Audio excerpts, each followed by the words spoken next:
That's right, ladies and gentlemen. Even on Halloween, we're defending Western civilization. You know what it is. Just ticked over to just past Halloween, alright? November 1st, 2019. And you know where the fuck we're at. Outrage Battleship. Outrage Battleship. How the fuck you doing out there? I hope you got a fat bag of candy. Hope you didn't steal it from any children. What's up, Israel? Attacked USS Liberty and did 9/11 with your incredibly pedantic and annoying name. And even as if he couldn't get more annoying, he says without spaces in any of it, between any of his words, why does he always go on right at midnight? All right, because we're those midnight defenders of Western civilization. All right, it's the Outrage Chancellor's schedule. He's not exactly proud of it. All right, but he is proud of the goddamn bigots out there overseas, and also the bigots there on down in Florida with Florida Stacker. All right, very goddamn, night owl individuals. All right, that like defending Western civilization late night. All right, and there's nothing wrong with that, or early morning, however you look at it. You know. That's right, dude. Florida Stacker says keep an eye out on the mailbox. And he did, I think that's what he said. He meant to say mailbox. He did say nail box, and I don't have a nail box, and so I used my context clues there, and I figured it out, ladies and gentlemen. I figured it out. All right, you hand the Chancellor riddles. He may figure them out. No, but very much appreciated if you're sending me anything in my goddamn mailbox, Florida Stacker. You bad motherfucker. All right, very much appreciated.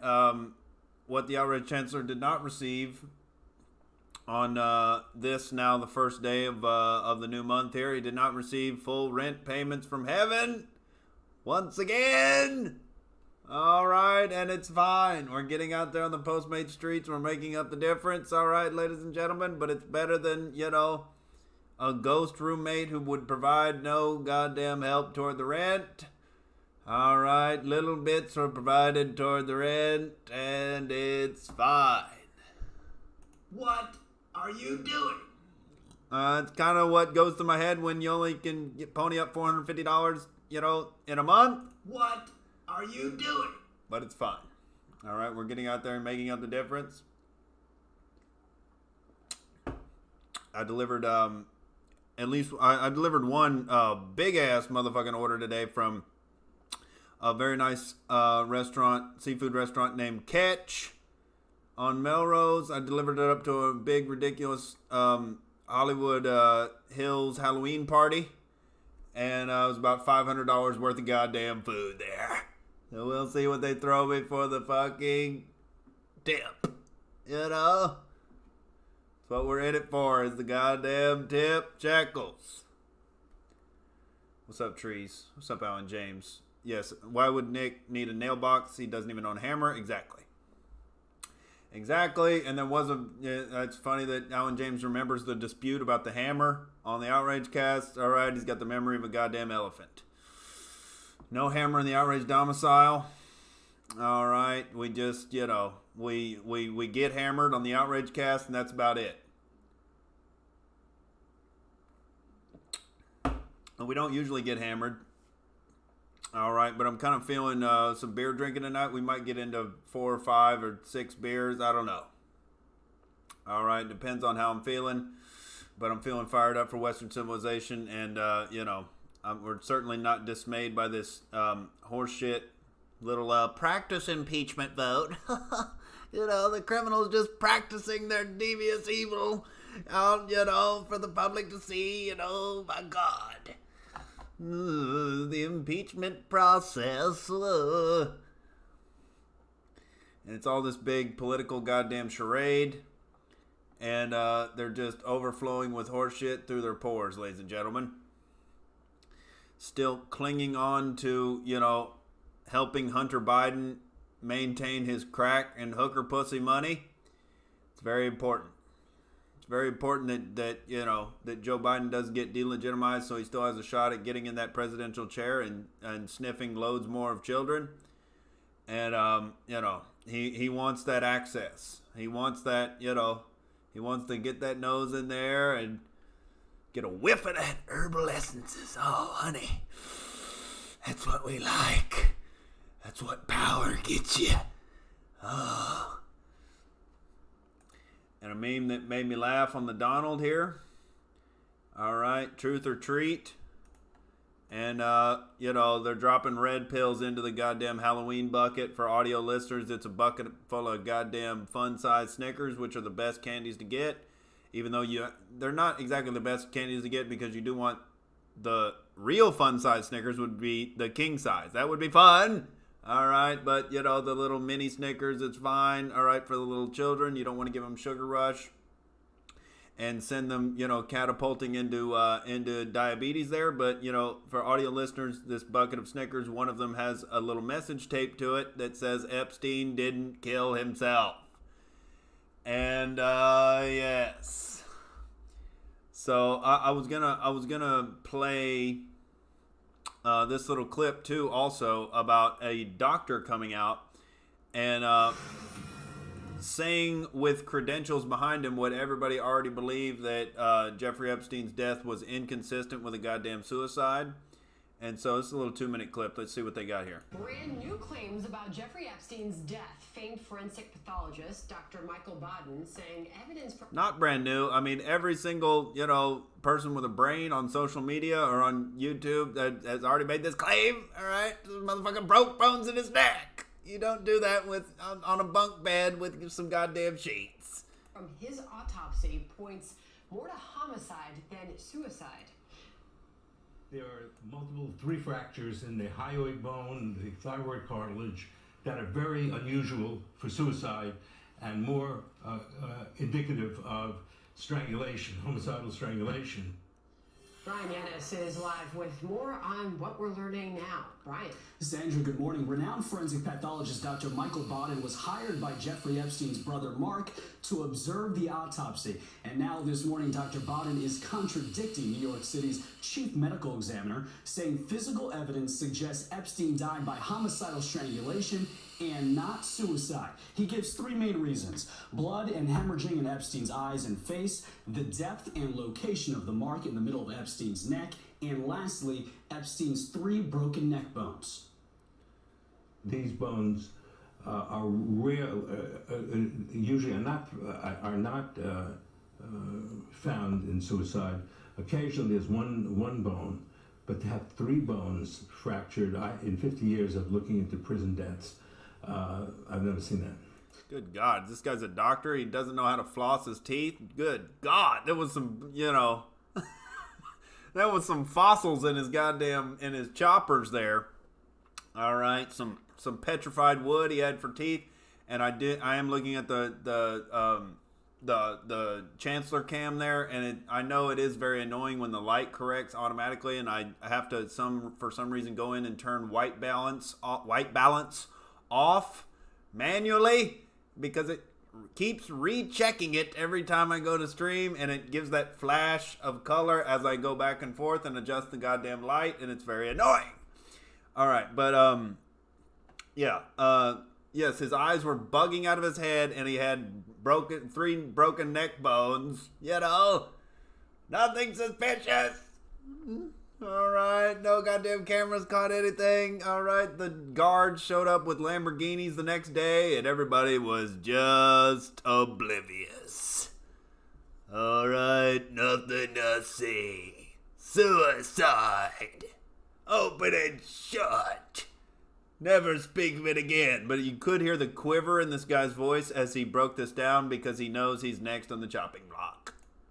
Dr. Baden, a Fox News contributor, has helped in several high-profile cases, including the Kennedy assassination and the O.J. Simpson trial. He was also the chief medical examiner of New York City. He is now calling for more DNA testing. The DNA would tell whose fingers were on the ligature at the time it was created and at the time it was put unless they wore gloves, as every goddamn assassin in the history of the planet has, around his neck, whether it's only his fingerprints or whether others. Epstein's camp is calling on the DOJ and the FBI to release their investigative findings. They point to too many suspicious coincidences, like 2 guards falling asleep, Epstein being alone in his jail cell, and reportedly missing surveillance video from inside that Manhattan jail. Well, that all sounds fine to me. I mean, let's just watch football and go trick-or-treating. All right, everything's fine. Go back to sleep, America. Government is in control, and they're also fucking kids. Whoops, we didn't mean to say that. They're not fucking kids. It's okay.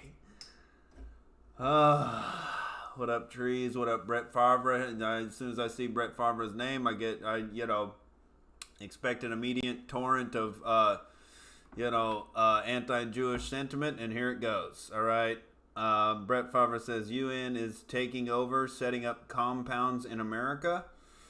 What should I look up to inquire into that? What are you talking about? The UN is taking over, setting up compounds in America. UN setting up compounds in America. What does that even mean?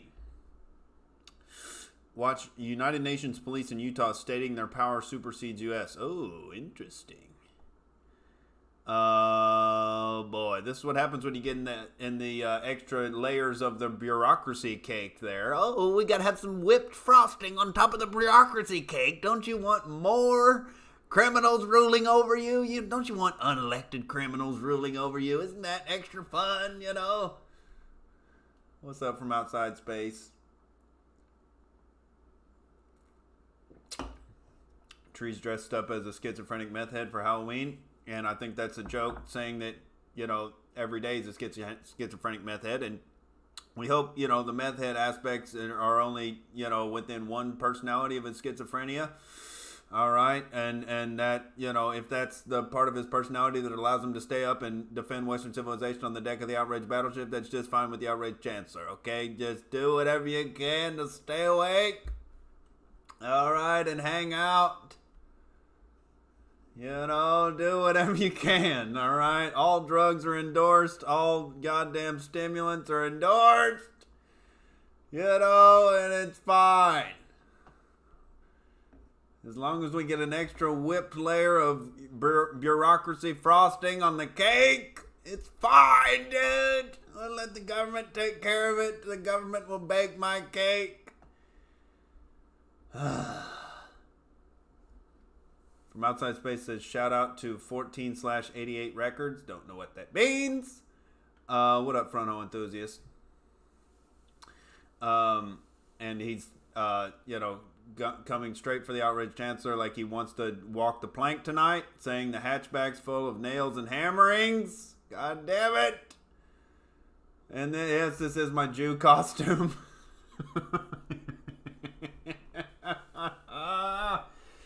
All right, I did clean the blood off my chin from the blood-sucking, baby attacking activity, from the Orthodox Jewish circumcision that I participated in earlier. I did get cleaned up for the Outrage cast, and I apologize, for the lack of visual evidence, but, they kicked me out with the swiftness because my sideburns are non-existent.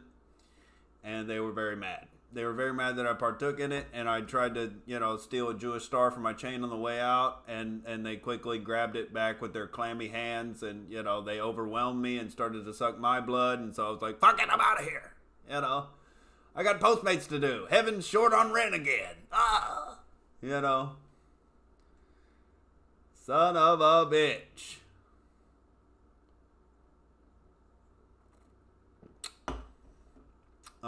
Brett Favre says Epstein didn't even die. Let's spend our time debating how he died when the whole thing is fake. Of course, he's not a real doctor. Well, are you going to give me any evidence for this? I mean, there's multiple parties that would have to be complicit in the fake body of Epstein.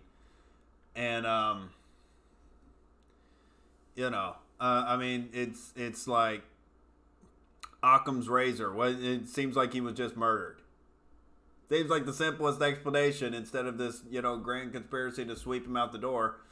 But it is a possibility, with that level of power and sway and political connection. All right.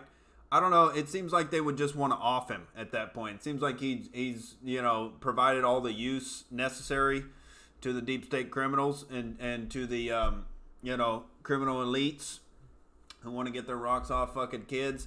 Once he was in the news and all this shit is all over the news about Jeffrey Epstein, it kind of delegitimizes him, and it's going to turn some people off to flying over for the parties at the pedophile island.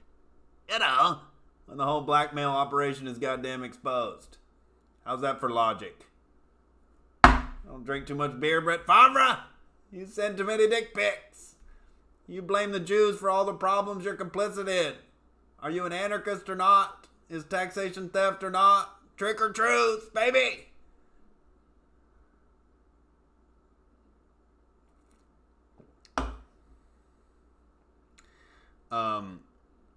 Yeah, Brett Favre says they were anti-Semites.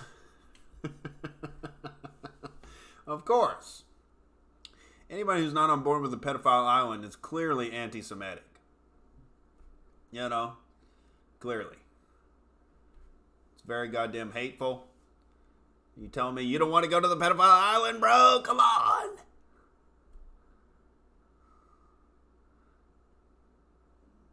Beer swilling activity, dude. This is what produces the logic as I have a beer burp on the mic. This is what produces the logic in the outraged chancellor's consciousness here. The beer swilling is very goddamn paramount to the veracity of the arguments. And oh my god, this white balancing is fucking distracting. Florida Stacker says the pussy eater got your money. Of course. Of course, but if heaven was not giving me any money, that would be worse, wouldn't it? They don't have a goddamn backup roommate,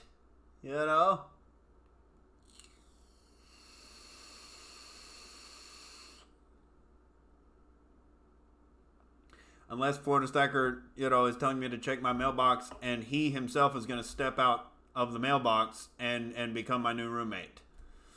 All right? Anything short of that means I gotta, take what I can get from, the goddamn abusive roommate relationship here. I don't appreciate the victim shaming, all right, of me and my abusive roommate relationship. I'm being coerced into it by my lack of friends who desire to live with me. My lack of hookup situations that I want to turn into housemates there. Florida Stacker says maybe the pussy eater would move in. Oh my god. How fun would that be?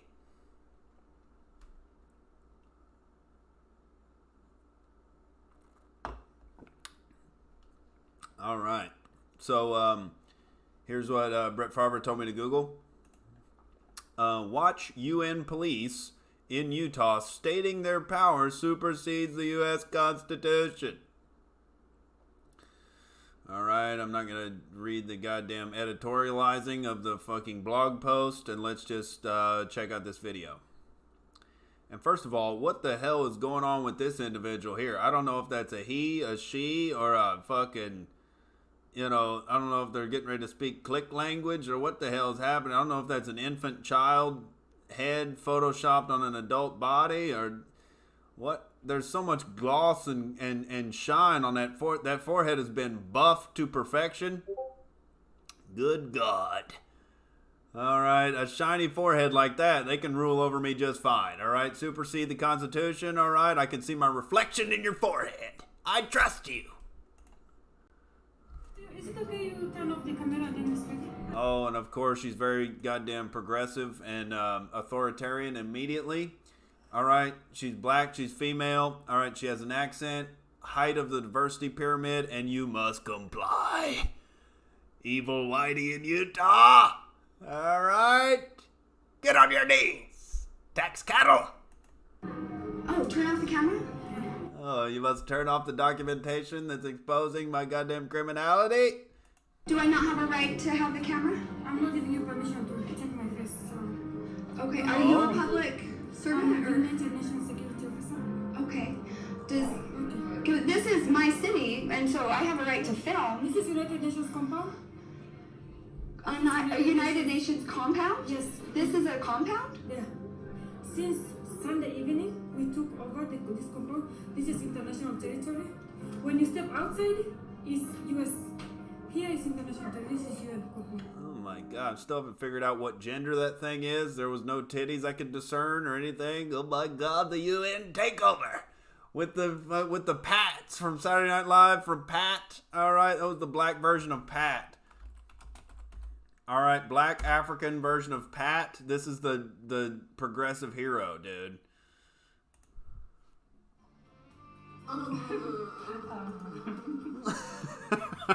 This is the black bald Pat. Hey, you two. There's a present we got for you. Oh, look at what we got. Attention, everybody, we got a present. Oh my God, we took over the compound. It's the UN territory now. Oh, this is something we'll both enjoy. You get it, ladies and gentlemen. You fucking get it. Oh my God. The United Nations claims to be the champion of your human rights. Here, they are boasting about how they love the freedom of the press.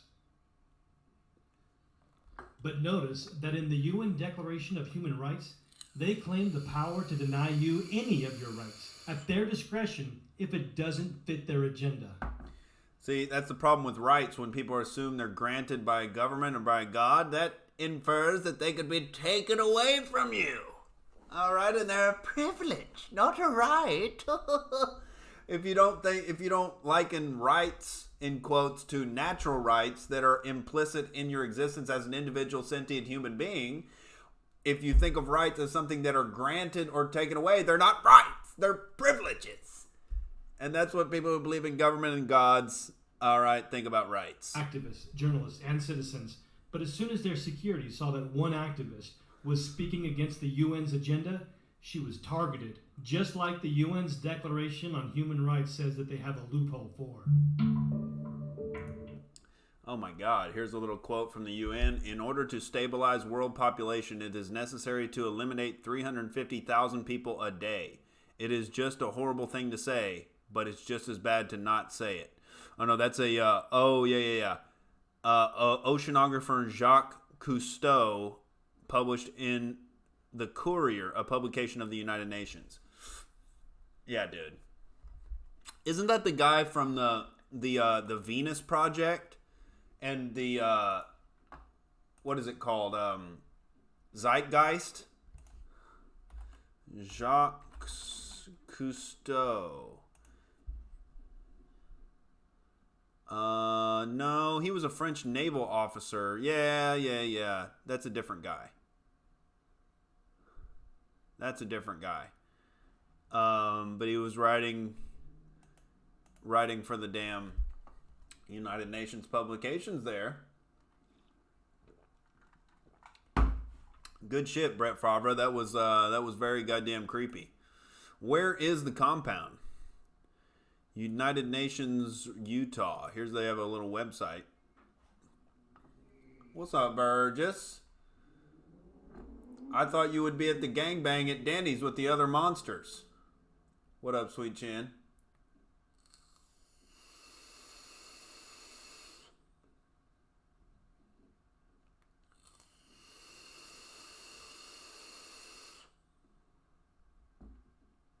Yeah, Jacques Cousteau was like a filmmaker, wasn't he?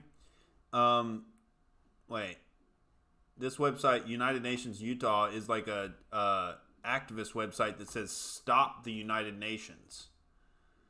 Salt Lake City is hosting the UN Annual Civil Society Conference. Sign the petition. Tell the UN you don't agree with their agenda for Utah. Utah's at a crossroads again. What is at stake? Oh my God. Yeah, dude, it's very goddamn creepy. Very creepy. The extra governmental bodies creeping in. The unelected officials dribbling at the chin with the thought of taking you over.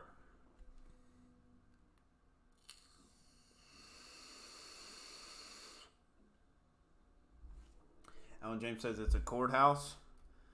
Oh my God. Very goddamn creepy, ladies and gentlemen.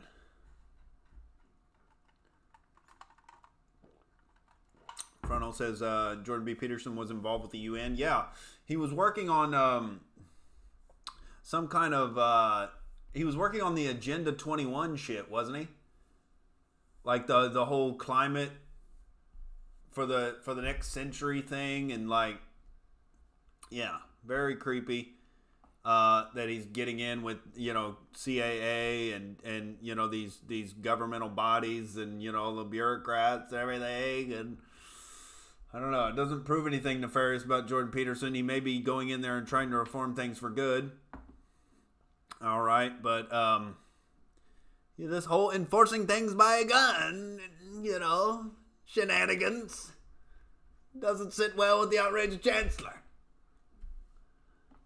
If your product and your ideas are so good, why don't you test them against the market and sell your ideas in the free market and argue in the free market of ideas?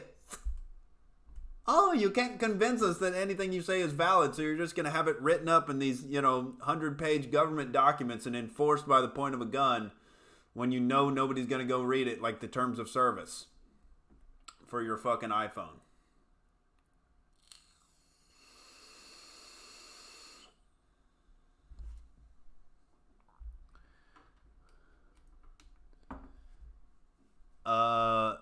Burgess says, I had an excellent black mass in the Everglades. That means he jerked off in the swamp. Went to a few parties. Now I'm home. LOL. Well, that's what happens. You lose your excitement for chasing after the Halloween tale. All right, once you go and shoot off a goddamn swamp monster in the swamp.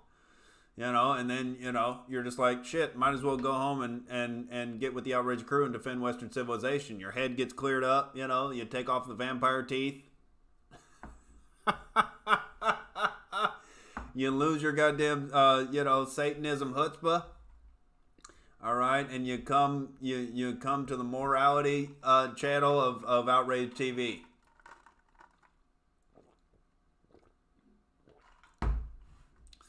Alan James says, why would Peterson be working on climate stuff? Sounds dodgy. Yeah, let's look that up. So Jordan Peterson, climate.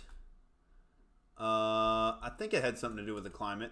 Let's just look up United Nations.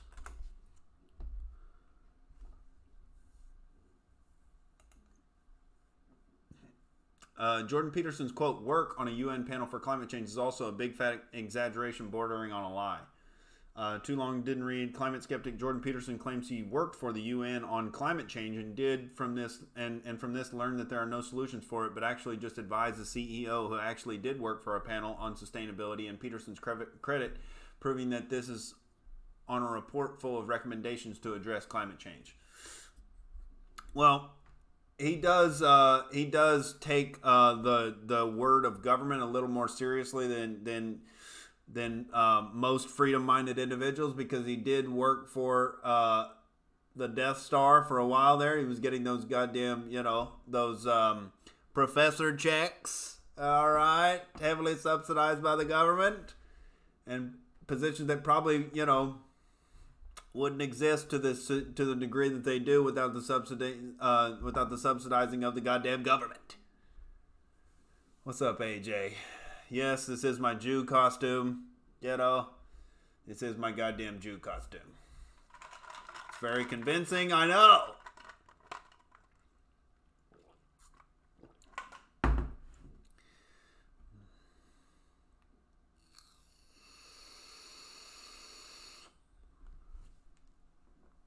I'm actually Jeffrey Epstein for Halloween. I did break my neck in 3 places earlier. All right, but the outrage chancellor's been working so much on his goddamn neck musculature that it compensated for the neck breaks, and I've already healed. All right, I'm basically goddamn Wolverine and Jeffrey Epstein in the same Halloween costume.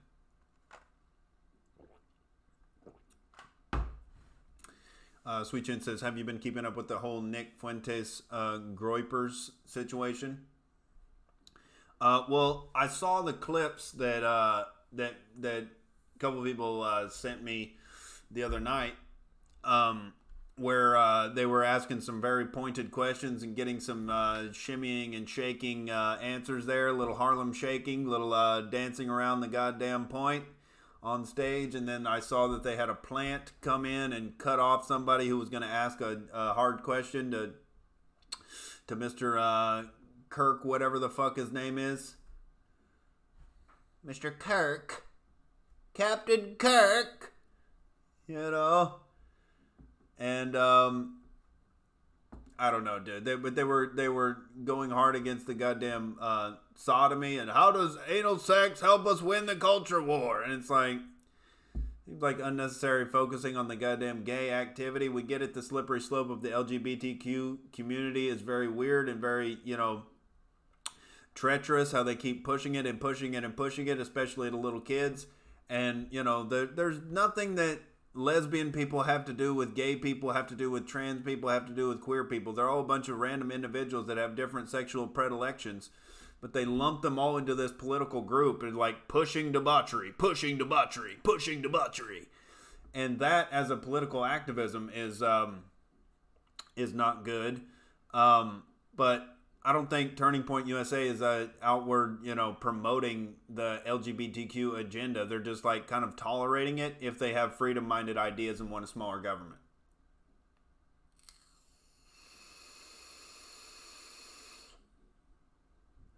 Oh, what up, Divi? And he says, Nick, Turning Point Jordan has shown his true colors. Oh my God. David says Nick's defending Western civilization, otherwise known as Walmart and gay stuff. Well, I support the free market in terms of capitalism, in terms of, corporate existence, and in terms of, whatever the hell you want to do with your dick and butthole between consenting adults. It's all part of the non-aggression principle. Unless you're aggressing upon someone, I don't really, truly give a goddamn. Then it's all aesthetic preference.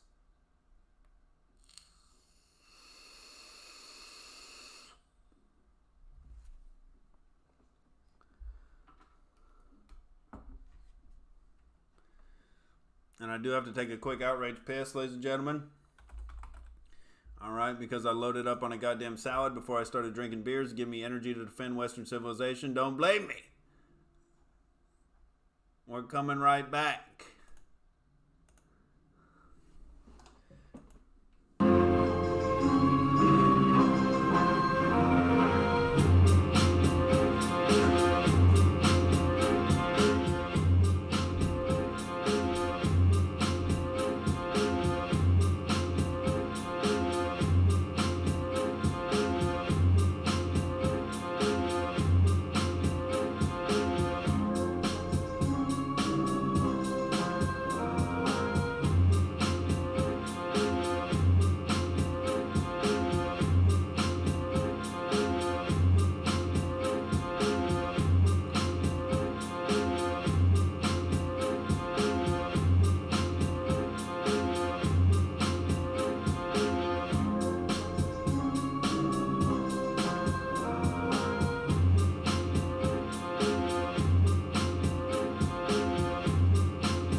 Gentlemen.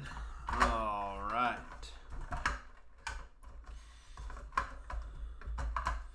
Sweet Chin says Israel has the best twerkers. I don't know about that, dude. I've never been to Israel, but you know, obviously it's a hell of a good twerking scene here in Los Angeles.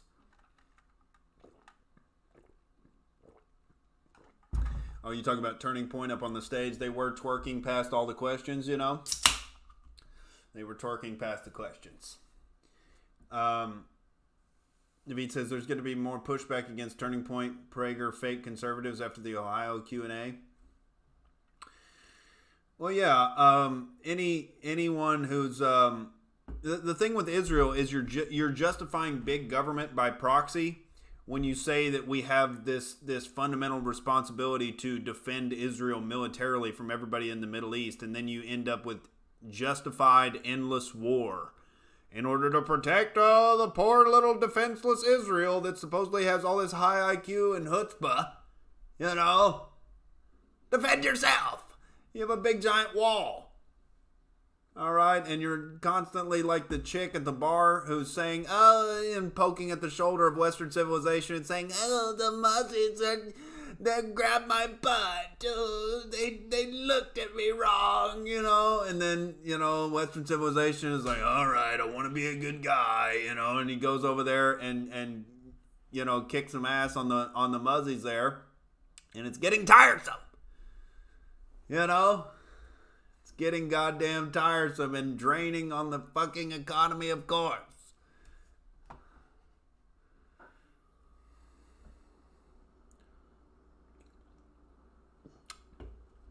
AJ says you need to be aggressive if there's a tight hole. Well, that's very, it's a very disgusting image you just presented there. All right, but you know, quality rebuttal of the non-aggression principle applying to, you know, butt activity. You got to get in there like Terry Tate, office linebacker. All right, this is the aggression that the LGBTQ is coming for your children with. All right. They're coming.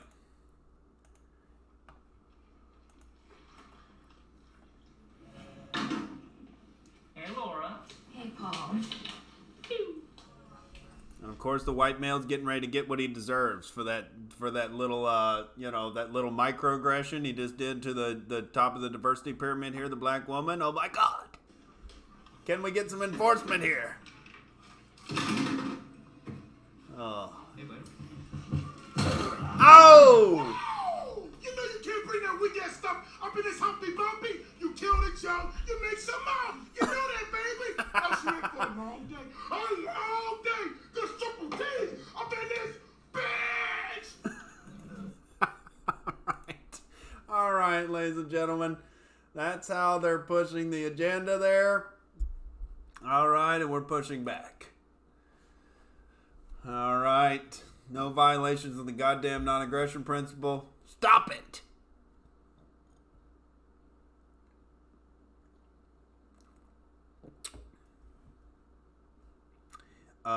K. Burgess says gay Christians don't exist. That's what the one guy asking the questions was asking. He was saying, you're going to walk up in here with a gay agenda? Well, I don't think they have a gay agenda. And I do think that a gay person can have the principles of a Christian and defend Western civilization just as good as a goddamn straight person. They can't have a family, obviously, the way a straight person can. All right, but they can still argue for a smaller government, for more individual freedom, and less evil in society. Alan James, and I don't consider butt stuff to be evil. It's aesthetically displeasing. All right, but not quite the threshold of evil.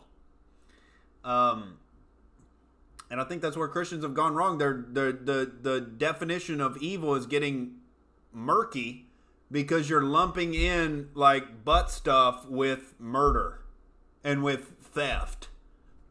Some things are evil, some things aren't quite evil. And you got to be clear about your goddamn definitions. Alan James says when Nick gets back, he's going to look up urban moving systems. I don't know what that is. Terry Tate offers linebacker seems like an urban moving system.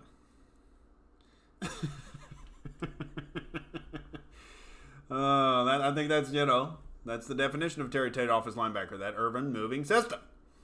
David says, fighting the left is less important than fighting big Jew money, fake conservative organizations. Less important? I mean, most of the big Jew money is going toward the left. I don't know what you're talking about. All this nitpicking on the other conservative groups, as long as they want a smaller government, I don't give a fuck. We're so far down the line with this big, huge government spread out militarily and with this big, giant welfare state. I don't give a fuck about ideological uniformity. We just got to agree on 5 things. Non-aggression principle, no murder, no rape, no assault, no theft. And including the government in theft. Pretty simple agenda. That's all you need. You don't have to goddamn manipulate people's dick and butthole activity. Or pretend you understand, or pretend that metaphysical magic, happens and you have to believe in it to be on the ideological team.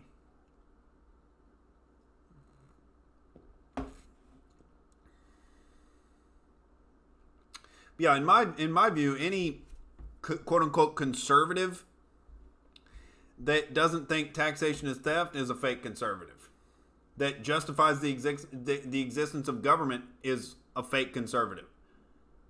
Because you're not conserving shit as long as there's a government stealing from you and growing and growing and growing continuously, and extra bodies of government being laid on top of it in the EU and the UN and the NATO and all these military entanglements, dude. You're not conserving shit. Because the government just gets in there and manipulates the poor classes against the productive classes, and you get their resources taken away. And you get this idiocracy that we have now and perversion of incentives. And the government grows and grows and grows. Freedom gets less and less and less. And the individual just has to suffer and get demographically replaced in terms of, the white individual in America. Oh my God, so many comments.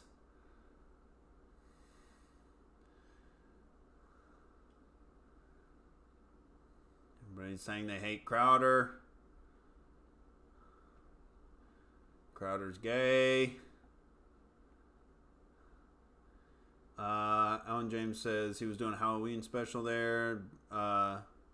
Crowder. Sweet Chin says, Nick, Google Teva Pharmaceuticals. That's how you knock out Crowder. You can't boycott Teva, the company providing all the hormone drugs to kids. He's saying you can't boycott Teva? Google Teva Pharmaceuticals. Okay, so why would I Google Teva? You just told me what it is. They're providing the goddamn hormones for the sex changes for the goddamn kids. Obviously, we should boycott. Are you saying I should Google Crowder with that? All right, let's just look it up with Crowder if it's relevant.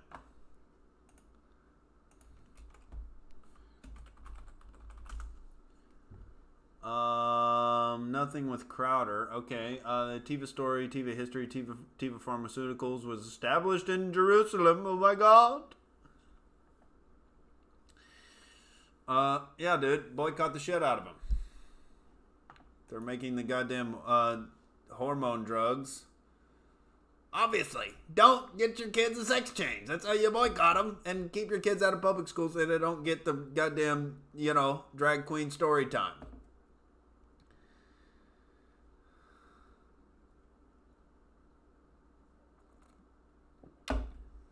David says, defend Western civilization. You keep using that word. Yes.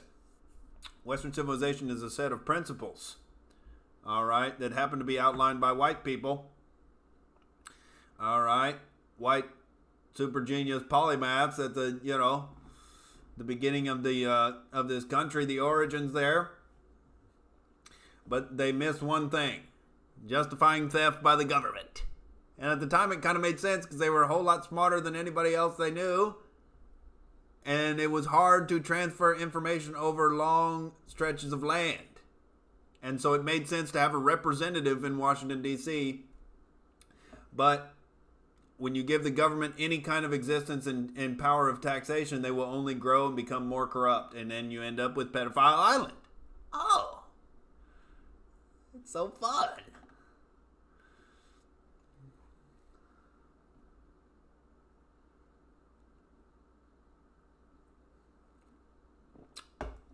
Burgess talking about anti-white propaganda.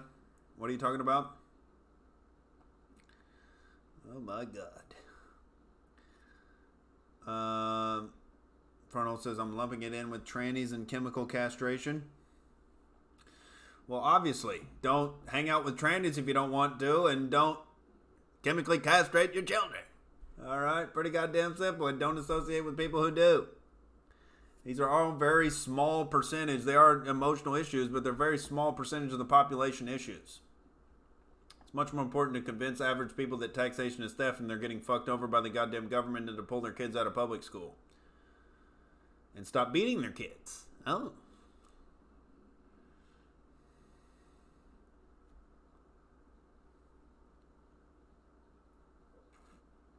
Frontal says, how are you going to get small government with the status quo? Who's arguing for the status quo? The status quo is the existence of government and thinking that it's just another part of society instead of a criminal leech on the rest of the population. That's what we're doing here on the Outrage Battleship. We're shifting that perception. They're criminals. Oh, but they're just here to help, and, they're going to fix the problems that the tax cattle, run into each other. The tax cattle always produce all these goddamn problems, and then the government comes in and saves everybody, and no! Criminals! Criminals! What they are, dude. You're taking a goddamn government salary.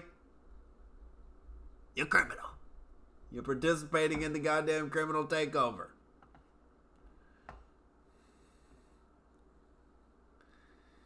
Sweet Chin says you can't boycott TIVA. Okay, Sweet Chin says Crowder complains about leftists preying on kids but won't support BDS. I don't know what BDS is.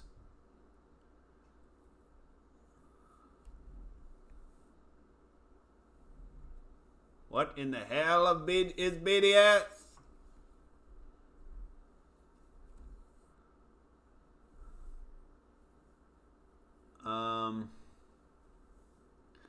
David says, I looked at some of Turning Point's principles, and Nick, you really are a lot like Turning Point. Except no one pays you. Don't say no one. PayPal.me/Outrage TV if you want to, contribute to the Freedom Fund of defending Western civilization, And you eschew the actual energy of dissidence. I don't know what that means. The people screaming about anal sex with no relevance to anything. Oh my God, I'm eschewing their energy. Because it's beside the goddamn point. Butt fucking doesn't violate the non-aggression principle. It comes with its own set of punishments. You don't have to punish it, dude. They're going to be wearing diapers in their 50s. They're going to get all kinds of diseases. It's not a fun existence, dude.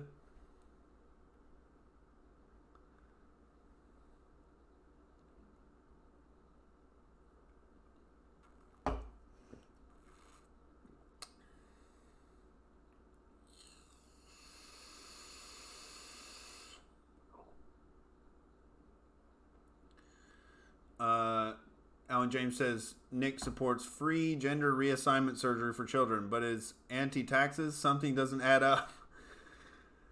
When did I support free gender reassignment surgery? It seems like it'd be very expensive. All right.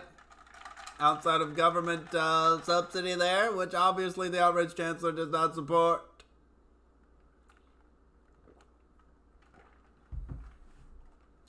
AJ says, I think he means the status quo won't let you have small government. Well, nobody can stop an idea once it gets unleashed. We grow the outrage cast, and taxation is theft becomes a common realization, the realization that slavery was wrong and the abolitionist movement.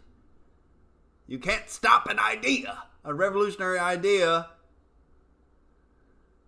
makes tyrants quiver in their boots.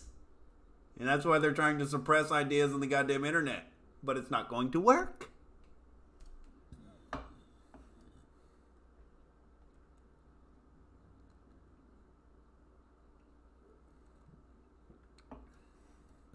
Frontal says, gays are their free pass to that degeneracy, though.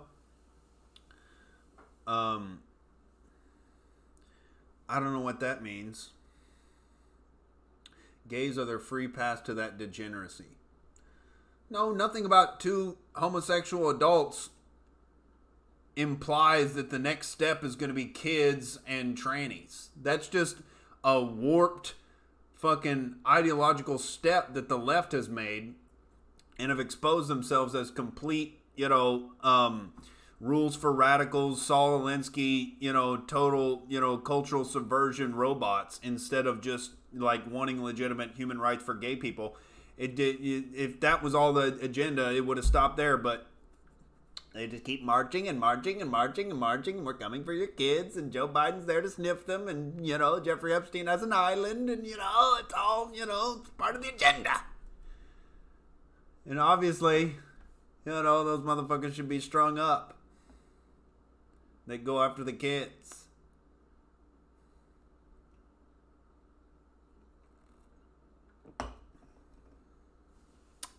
David says, Nick's a liberal. I think it's high time we made him the cabin boy of this battleship.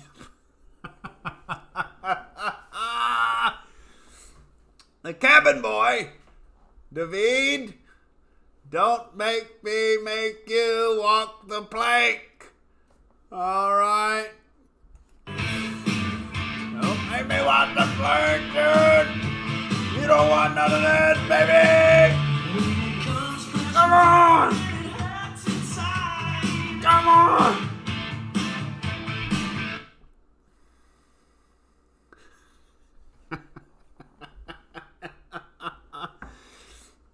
If you gotta arm wrestle the outraged chancellor, all right? If you're gonna try to take over the goddamn outraged battleship.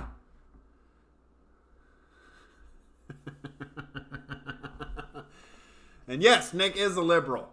And the demonizing of the term liberal is part of a huge problem in political discourse. Because all the, conservatives and right-wing people think that, all these liberals. And it's the same thing it's the same like bullshit marketing campaign that Christians do where it's like just focusing on buttholes and metaphysics. It's like, don't use the word liberal as a pejorative. It kind of implies you don't want individual freedom. They're leftist. They're cultural Marxist. They're socialist. That's what these people are on the left now. There's zero liberal ideas in their goddamn agenda.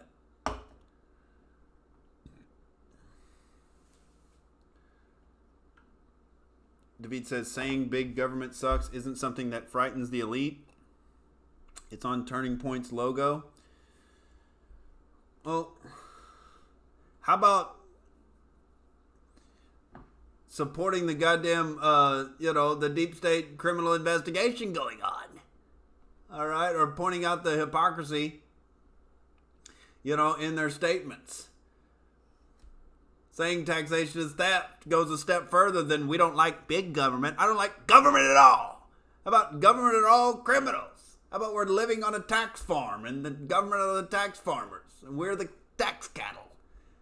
It puts it a little more starkly. Like, I don't look at government as another institution in society that just helps us. It's just, it's a parasite on our neck. It's a tick.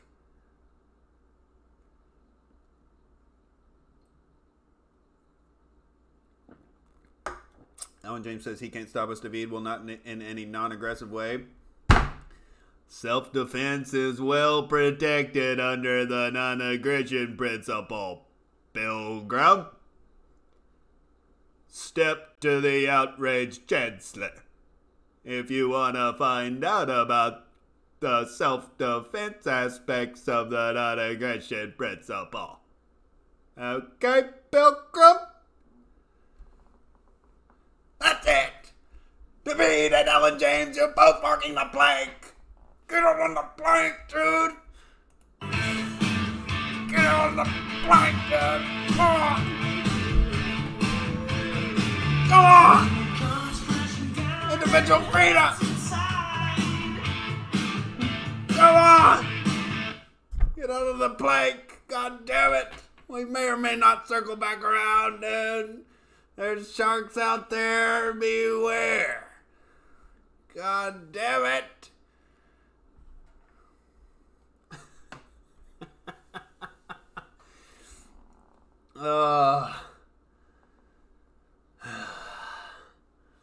Sweet Chin says Nick supports fake conservatives like Crowder.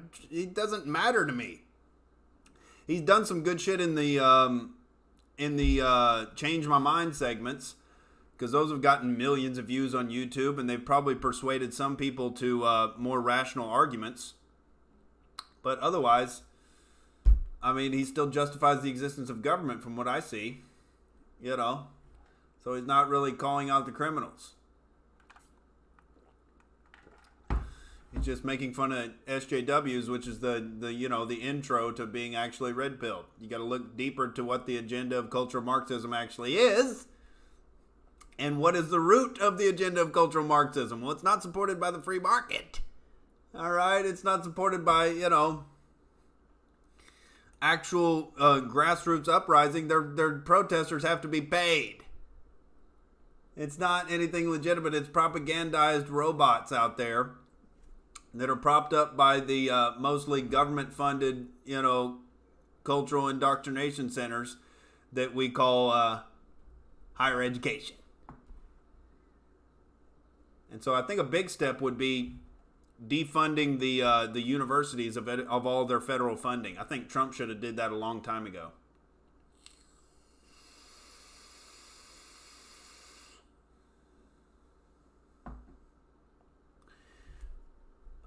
Let's see.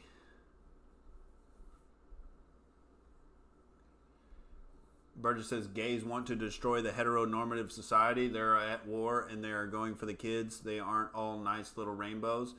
Well, yeah, I don't know if you can make blanket statements about all the gays want to destroy heteronormative society. Some of them just want to, not be shunned for how they feel they are.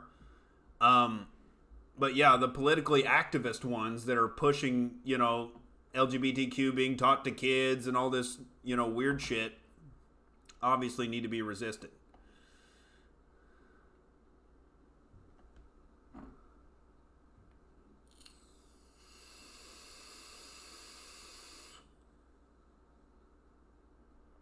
Alan James says, by make you walk the plank, he obviously meant to say, ask you in a polite and non-threatening way. Yes, Alan and David, they have not, physically aggressed upon me. So, I'm not gonna use my incredible strength to shove them out on the plank. All right, it's all about social shaming and ostracism here on the Outrage Battleship. All right, I'm just letting you know you've been ostracized toward the plank. You've been heavily socially conditioned to move toward the plank. All right. David says, with Christian moral values, there goes feminism, gay stuff, Jewish domination of the media, and you can segue easily into Jewish usury for banks, forms of liberty. No, because Christians have not argued for, they have not argued against the existence of government, which all of those things that you just listed off are supported by the existence of the government and partially financed and subsidized by the existence of the government. And so actual productive people get their money siphoned off and put into those political activism causes. All right? So you got to cut the root out from the Hydra heads. All right? You're listing all the heads on the Hydra and saying that Christianity is going to take care of them. But Christianity has failed. It's failed. You pushed the metaphysics. Didn't work. The atheists have won the metaphysical argument. You got to concede that. They've won the metaphysical argument.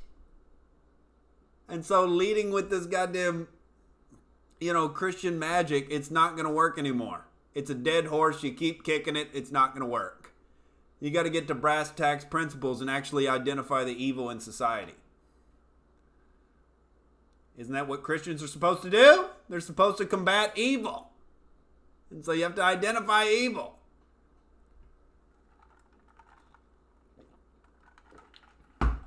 And evil, and somebody isn't evil because they're goddamn gay or a feminist. It becomes evil when they use the power of the state to enforce that on other people.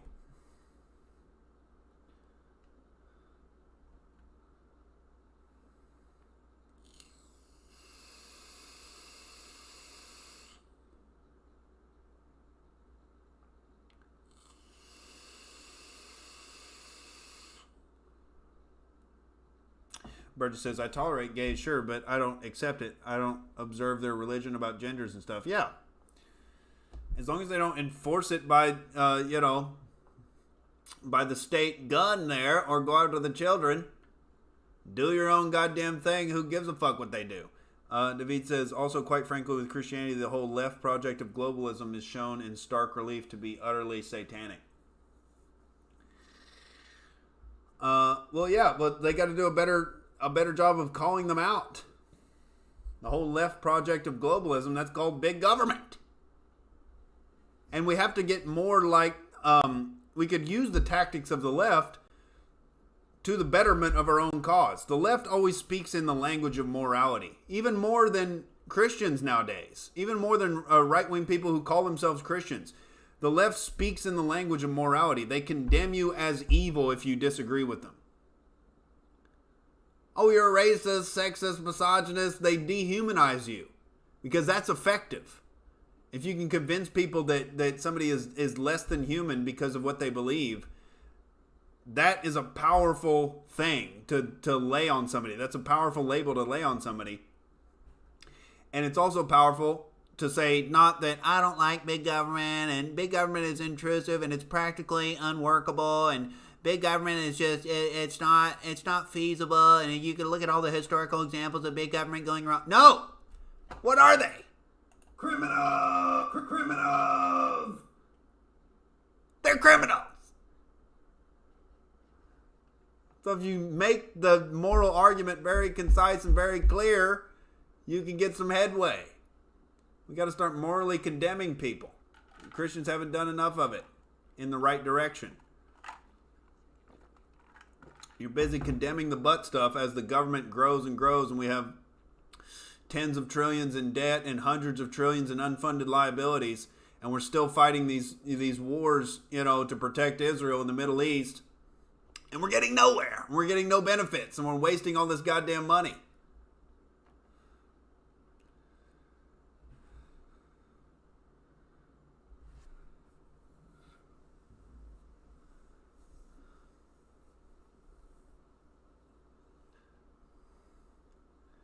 Oh my God, David is trying to make fun of me saying free markets, not arguing against the free market.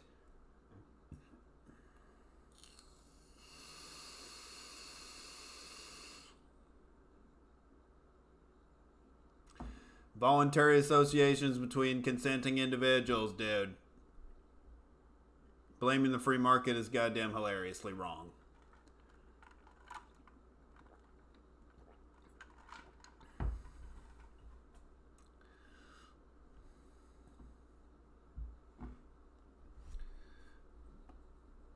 Let's see.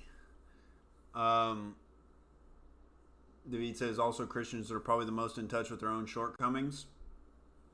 Well, yeah, they need to get some goddamn backbone. That's a big problem. They're just letting their goddamn country be overrun in this turn the other cheek, cuckoldry. And it's like you're going after the symptoms, which is all this debauchery and all this, this whole weird, debaucherous sexual agenda and all the, the little details that come along with having a big giant government rule over you. You're going after the symptoms. All right. It's systemic, dude. The cultural Marxists have infiltrated the institutions.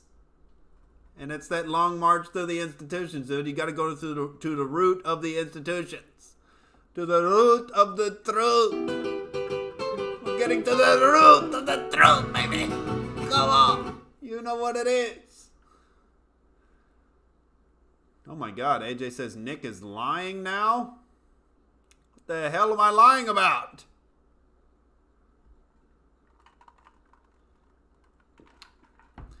AJ says, I think you talk more about butt sex than Christians do. What's the deal here? Everybody keeps bringing up the horrific, evil, gay agenda.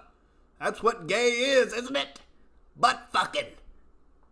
You guys keep bringing it up as the biggest problem. Oh my God, the butt fucking agenda. It's the goddamn deep state criminals. And the government at large, dude. What are you talking about?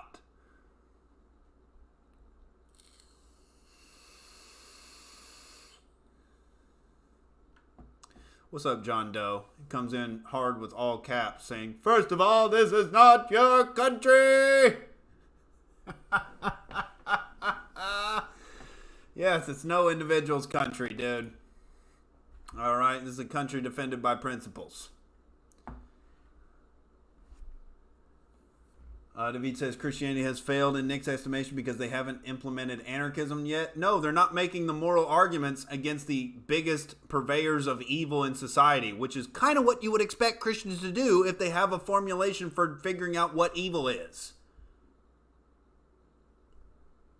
Have we gotten rid of them? Have we dealt with the murder problem yet? Have we dealt with, the thieving problem, the assault problems, and the rape problems? After we get those managed, maybe we can move on to butt fucking. But you're putting the butt fuck cart before the horse.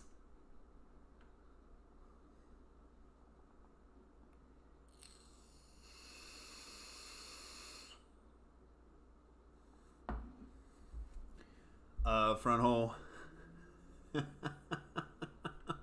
I love the Outrage crew is putting the Outrage Chancellor over the coals tonight. All right, and I encourage it. Bring it on. Oh, I forgot to get my other Natty Light. Let me get another Natty Light.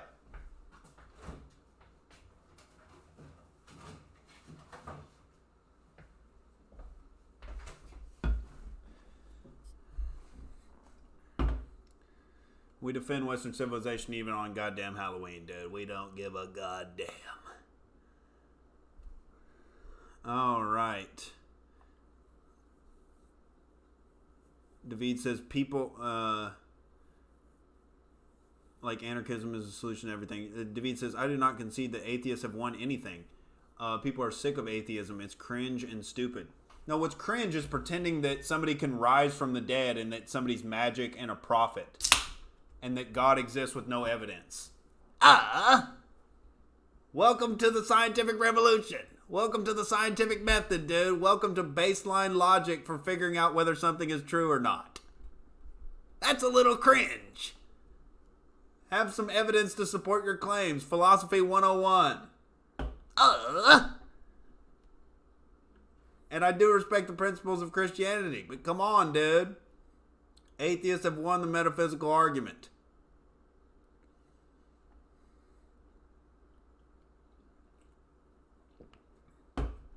Frontal says atheists aren't even in the game.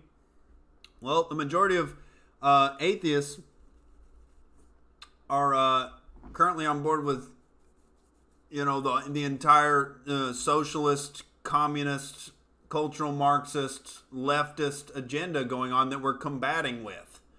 So, not a lot of Christians in that camp. All right, but the majority of atheists have been propagandized into replacing God with government and thinking that government is the ultimate ideal to enforce your ideas with. You replace the sky daddy with the government daddy. And so they've moved, quickly from atheism into communism. And a lack of moral principles with atheists have led to that transition. All right, but we could use a lot more atheists with moral principles. Most atheists are fucking terrible.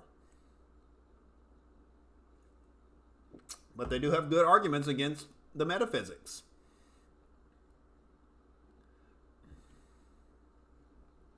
Did I see that chick go off at Beto? No. Oh, here we go. Let's check this out. Beto O'Rourke yelled at by woman in Newtown, Connecticut. Oh my God! Something about Sandy Hook. Here to hijack this town and to try and make an issue out of getting guns out of good people's hands that can make a difference. And you know that, Beto. Okay, we have something for her. Oh shit! That woman is based. Bullshit. It's about mental health and it's about putting more on boys and masculinity. Oh God, she nailed it. You're bullshit by being there. Shame on you, Beto. Why don't you debate me? Why don't you debate me? Answer my question. Answer my question, Beto. Come on, bring it up, Beto. Look at here. Oh, look at him. He's very misogynistic. He's not letting the woman talk. He doesn't want to debate her. He doesn't think she's worthy of it. Oh, she's an evil woman. What do you have to say about mental health? What do you have to say about urban violence? You don't care. The Democrats have been in charge of urban communities and cities for decades. The Democrats have failed. They don't care about you, sir. That's why we said Sandy Hook. They don't care. I grew up in Newtown. No, you're going to think I'm a mother in this community. I grew up here. I'm a third generation Newtown. Fuck yeah.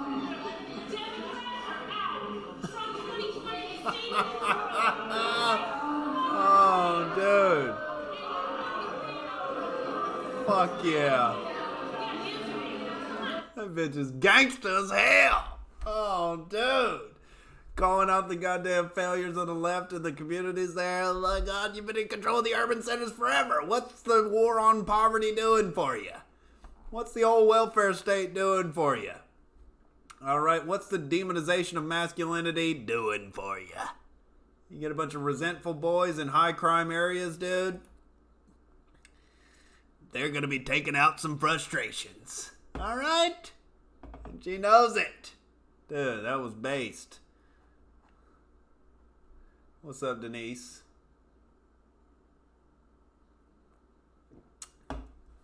Yeah. Beto's goddamn hilariously bad. What up, pragmatic cynicism? He says, pragmatic cynicism says, actually, Noam Chomsky gave an interesting lecture titled The Ghost in the Machine. You should check that one out. What are you talking about? With artificial intelligence? Or is it a metaphor that he made? Frontal says, atheists are Islam's useful idiots. I don't know about that, dude. I just think there's a problem of atheists not having a moral backbone and not having any rational philosophy to identify evil.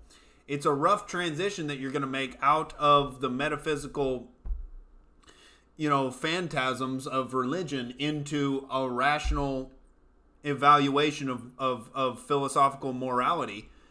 I mean, the population as it stands is not necessarily as high IQ as you would want it for that transition, and the welfare state has not helped that. The disincentives and the dysgenics that's been at play has created this idiocracy type society that and also terrible parenting has led to the justification of big government and using force to get your way. And so when people lose religion, they go to, what's the next powerful thing that can implement, and help change the world? Oh, it's government. Government's going to change the world. We're going to get a big government in there and implement the wonderful, peaceful ideas of free health care and free college and everything's free. We just ransack the productive classes and, disincentivize any success and, subsidize failure and everything's going to be fine. That's what we're going through right now. It's a rough goddamn transition. All right. But high IQ people have to take responsibility and make the arguments necessary.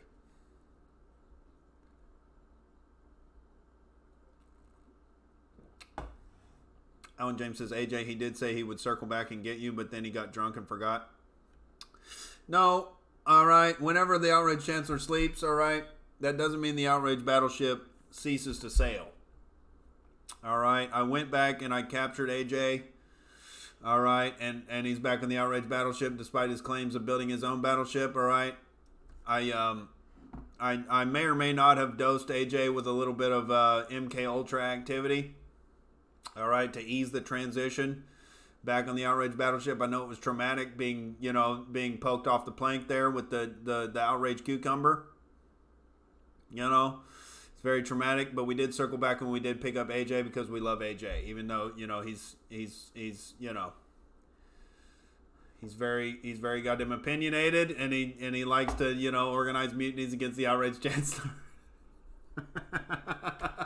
The Outrage Chancellor, despite his name and his title, he's not egotistical. He does appreciate criticism and the pushback. That's what makes the goddamn Outrage cast fun. If I was just ranting to a bunch of sheep who accepted all of my ideas, this would be no goddamn fun at all.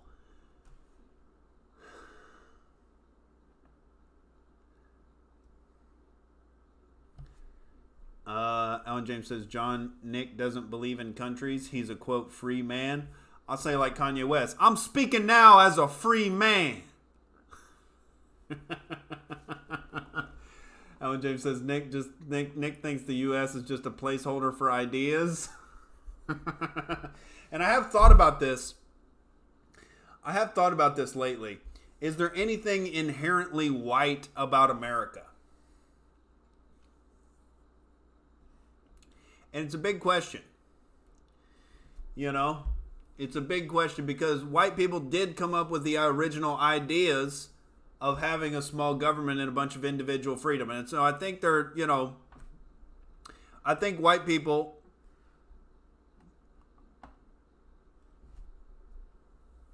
have a responsibility to ourselves to maintain our culture, because we don't know for certain if any other ethnicities and backgrounds could have came up with the same idea and led to the same revolution. So we owe it to ourselves to keep this culture on a chugging.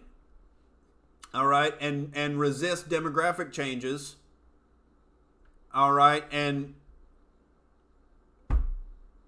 give some precedence. All right. Give some credence. Give some, give some credibility to our ancestors by continuing the tradition. All right, and spreading the ideas to other white individuals who are getting propagandized into hating themselves. All right, and look on the bright side. Don't look at the side of, oh my God, they invented slavery and they committed the Native American genocide. And oh my God. I don't know if America is fundamentally a white country. All right, but white people definitely stand center stage. All right, in defending Western civilization. And if nobody else is going to do it, God damn it, I'm a white male, I'm going to do it. All right, somebody's got to goddamn do it. But also, I don't give a fuck what color you are or what you do with your goddamn dick or what gender you are or what you do with your goddamn vagina. As long as you want the government smaller. I don't really give a goddamn. I get along with black people better than white people on average. All right? So it's a weird dichotomy.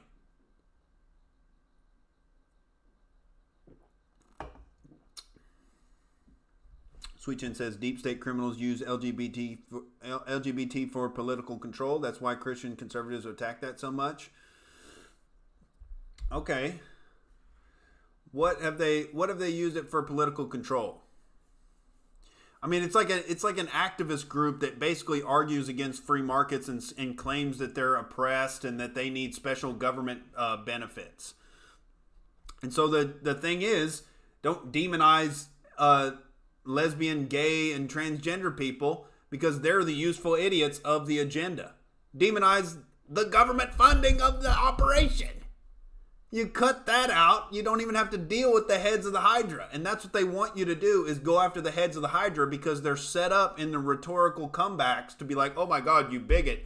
You just hate gay people, and you just want to exterminate gay people, and you just hate lesbians, and you just, hate trannies, and you just want to, have them thrown in a goddamn concentration camp. They're already set up for you to go at those heads of the Hydra. That's what they want you to do. If you attack the root of the situation, the funding and the coercion aspect of it, you don't have to deal with any of the demographic shaming that you're going to get thrown into. You're just falling for their trap, going after that. There's a reason they set it up like that.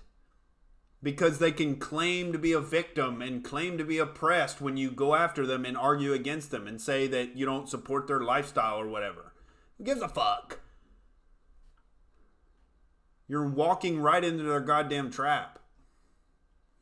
John Doe says, this country has no principles or morals. Correct.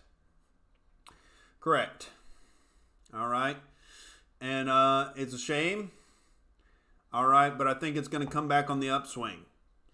Once atheists realize that the levels of debauchery and nihilism that they're going towards aren't enjoyable for themselves or practically sustainable at large.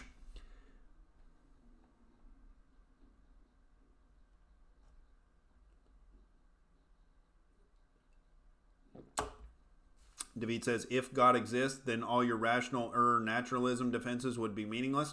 Well, that's a big if. Please prove it for me.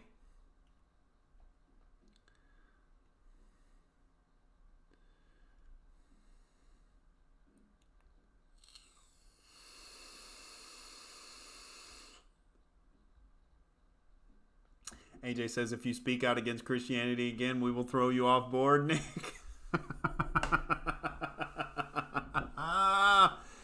Oh my God, I'm not trying to stoke the insecurities of Christians, all right? But sometimes they need to be, rustled in their goddamn jammies. All right?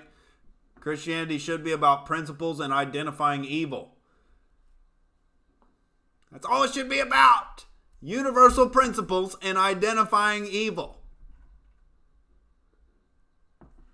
That's what a good Christian does. They don't sit here and pedantically debate about butthole activity, dude.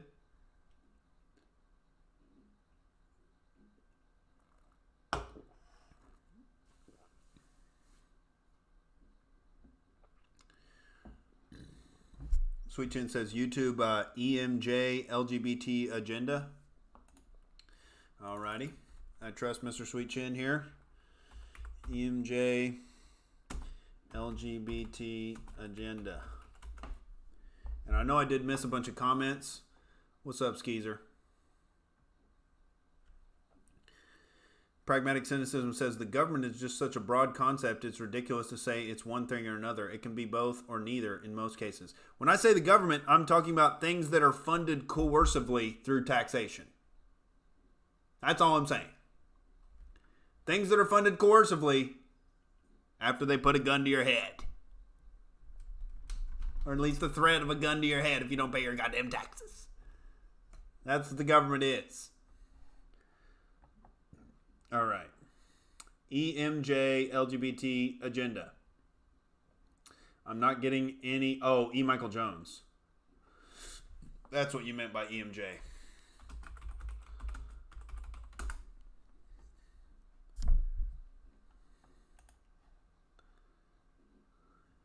Yeah, it's all this argument of they're taking political control. They're using it as a form of political control. Just on the headlines I see on the Google, and I know you want me to look in depth in it more. And I have listened to E. Michael Jones and Owen Benjamin do podcasts together. I've listened to the long form thing. And it all boils down to, they're using it for political control. What do you think I'm arguing against? All night, every night. Any form of political control is evil, dude. It doesn't matter if it comes from the butt pumpers or not. It may be, aesthetically disgusting on top of the evil, and that makes you want to focus on it more. But it's the fundamental evil at the root of it. God damn it.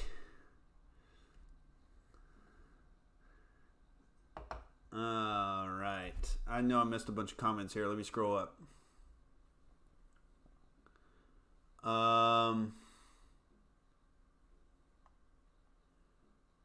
Alan James says, Nick, that's what Charlie Kirk said. Yeah, I know. U.S. is just a placeholder for ideas. So, been demographically replaced by the people without the same ideas, values is fine. No. Why does that follow necessarily? That's why I am against third world immigration. That's why I want a wall, because those people are lower IQ on average, and they're going to come in, get on welfare, and vote for the left. They don't have the same ideas. So it's about maintaining the people with the same ideas within the same population, whether they're white or not. I don't give a fuck if you're white, if you're a libertarian, or you're against government in general. It doesn't come down to fucking skin color. It does come down to ideas. But on average, you can look at demographics and look at IQ levels and look at what countries they're coming from and look at the welfare usage, and you can predict what's going to happen. They're going to come in and get on welfare and vote for the left. And so those people don't have the same ideas. And so, yes, we do need a fucking wall to preserve what we have, at least, and try to reform what we're doing in America.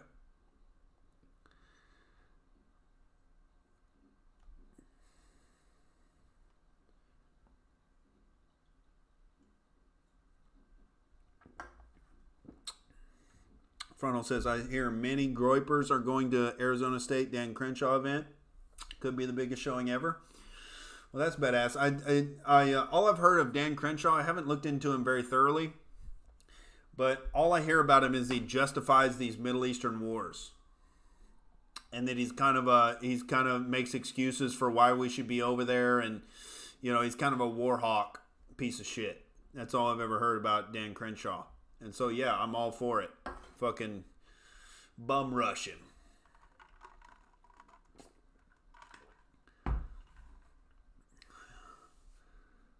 Pragmatic Cynicism says, you ever thought about how stupid ants must think we are? They look at us and say, we can't get these motherfuckers to do anything useful. I don't think ants are doing much thinking. All right, they just do. David says, but American is for ideas. What a prostitute for Jews he is. No, I think it's weird when you base your whatever group you subscribe to, whether if you're nationalistic, you're Americana, or I think it's weird if you base it on ethnicity and people that share genetic identity to you, because there's no fidelity to anything rational, philosophical, or moral that comes with genetic code. It's kind of an accident of happenstance. It's genetic code. It's the same reason I don't think you should put up with shitty people in your family just because they're your family. Just because they share some genetic code with you doesn't mean that you can't write them off as a complete fucking asshole if they're abusive and shitty toward you and unrepentant and they never apologize. You don't have to associate with them. You have no rational connection to them. I feel the same way about countries. I don't give a fuck what you look like, what your ethnicity is. Do you share the same values? Do you have similar ideas? Can you identify what evil is? That's all that fundamentally matters. And it's weird to group people by ethnicity and pretend that like there's some uniform thing about ethnicity. White people are so fractionated up in America, it's ridiculous. White people are like, first of all, it's kind of an illegitimate, identity politics grouping, because white people come from all around the planet, and there's Russian and fucking German and, British and French and fucking, Irish and all different kinds of fucking white people, and it's like, do we just identify with white people no matter what they think?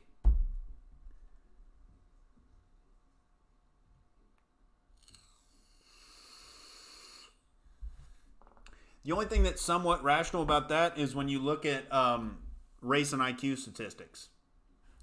But that doesn't mean you can't meet individuals from other races that are your same IQ level and get the values that you have and get the ideas that you have. That's my team that I operate on are people that well, in comedy, there are people that have a sensibility of not being too sensitive and being able to take a joke and being able to roast somebody and not getting their feelings hurt. But in general, I gravitate toward high IQ people who have self-confidence. I get along with those people. I don't give a fuck if they're white.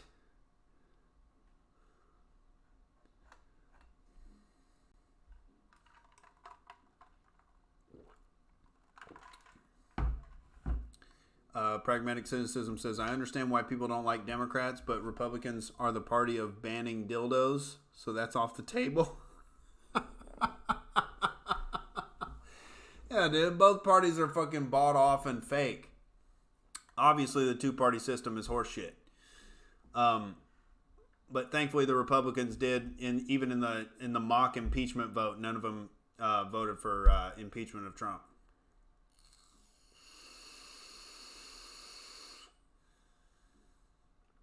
Sweet Chin says Hong Kong wants to be free. Well, I hope that your YouTube name doesn't get banned. Right? I hope that LeBron James doesn't come in as he's getting his nightly hairline touch up. I hope he doesn't see that comment and get you banned from YouTube.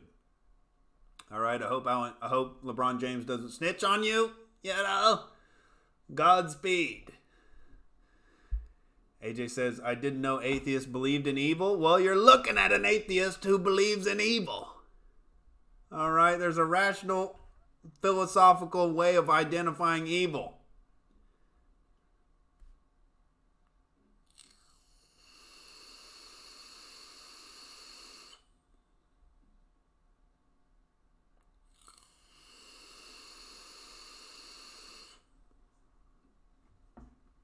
Hashtag free Sweet Chin. You better watch out, dude. The Chinese dictator does not like the ideological thought path you're on. You better watch out, dude.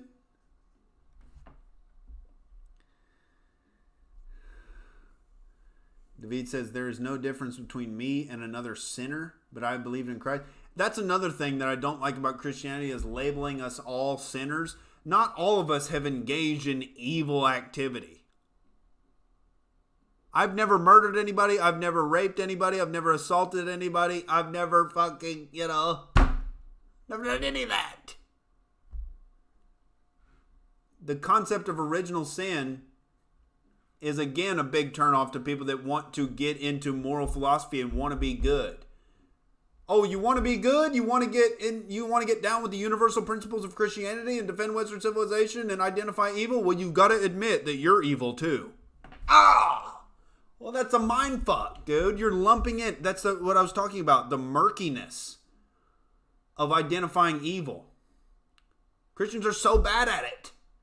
The murkiness, dude. You are not evil. David, you are not evil. And that's what a sinner is. In layman's terms. You're not evil just for existing. And that's part of the shame aspect of institutionalized religion, especially, I won't say especially Christianity, because I'm sure Judaism and Islam have similar precepts. But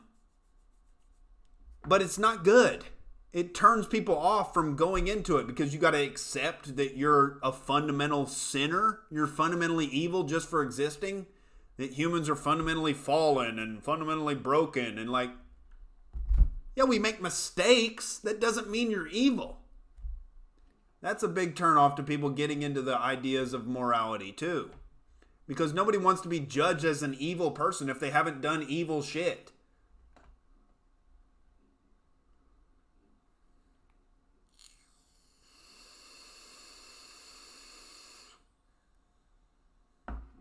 Oh shit, what up, Clean Talking? No, I did not hit the fourth wall. I got the news from heaven that she only had, half her goddamn rent money, less than half of the rent money, all right? And so I stayed out on the Postmates streets as I beer burp into the mic. Apologize for that. But I did get some fat deliveries on Postmates. I did make $100 before tips. All right. I did deliver a $500 order up to the Hollywood Hills, baby, to one of them goddamn Halloween parties. That's that jackpot when you're out postmating on Halloween. You want to deliver up to them Hollywood Hills Halloween parties. You can get that big old fat tip right there. $500 for some goddamn food, dude.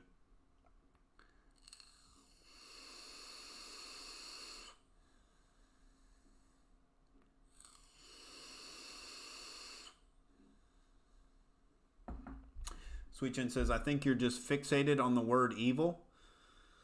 I mean, that's what morality is for. Morality is for identifying evil, bruh. What else is it for? You can't do the positive morality where it's like you have to do these things or you're not a good person. Because then that doesn't pass the coma test. You can't call a dude in a coma evil. So it has to be a negation of activity that identifies evil. So as long as you're not raping, assaulting, murdering, and thieving, you're not evil. You're not fallen. You're not fundamentally broken as a human being. You're a flawed individual. You make mistakes all the time. That doesn't mean you're evil. And Christianity puts those two in the same category of sinner. Oh, you're fundamentally a sinner. The fuck? A newborn baby isn't a goddamn sinner. Somebody who's never raped, murdered, assaulted, or thieved, or... You're not a sinner. You're trying your goddamn best.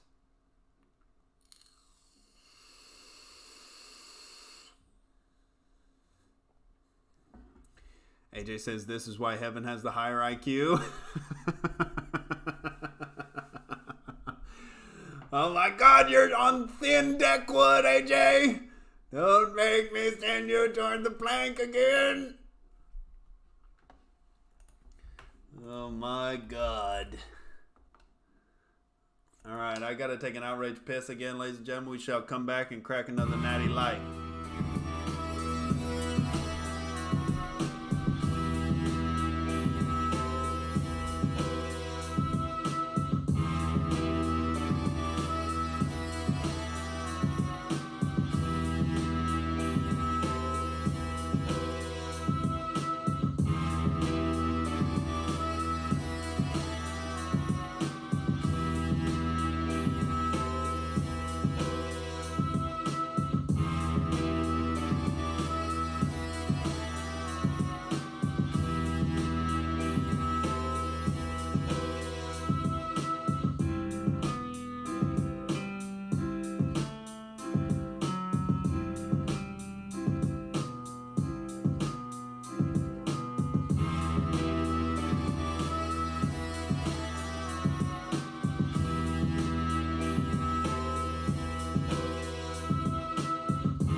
Gentlemen, and yes, I did knock the water cup over. It was very loud on the mic, I'm sure. It's fine. My clumsy ass reaching for the goddamn natty light empties. What up, Skeezer? Kevin Powered Wardrobe's Ghetto Beats. There it is, dude. It's that ceremonial grade. Kiki says my biggest sin is listening to the Outrage crew and laughing. Well, if heaven exists, you'll be going there. All right? If God exists, he wants you listening to the Outrage cast. All right? Because God, if he's not going to provide any evidence, I think he would want all right, his creations to have some goddamn skepticism about his existence. Otherwise, he designed us in a very shitty way to not have critical thinking. If he's not going to provide us any goddamn evidence to our instruments or anything to be detectable whatsoever, I think he would appreciate the goddamn rational skepticism.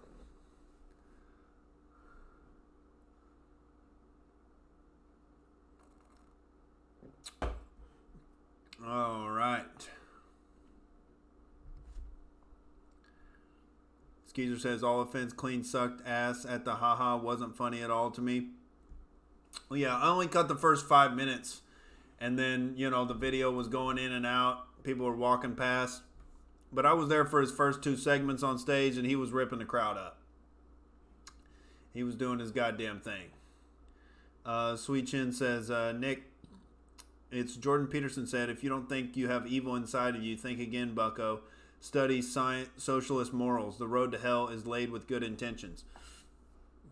Well, yeah, but that's a principle that comes from religion. It has no basis. What he describes is you have the potential for evil within you. And everybody has the potential for evil within you. That's very different than having evil within you. What he's talking about is that looking at the Nazi soldiers in World War II, he was saying that they got co-opted into an ideology and they got taken for a ride and propagandized, and they ended up, even good people, working at the goddamn concentration camps, wondering what they were doing there. And being like, oh my God, and having these fits of conscience. Yes, everyone is capable of evil. That's not the same thing as saying everyone is has original sin. Everybody's a sinner. It's not the same thing at all. Saying you are a sinner, saying you are evil, means you have gone through with the act. It's very different than potential.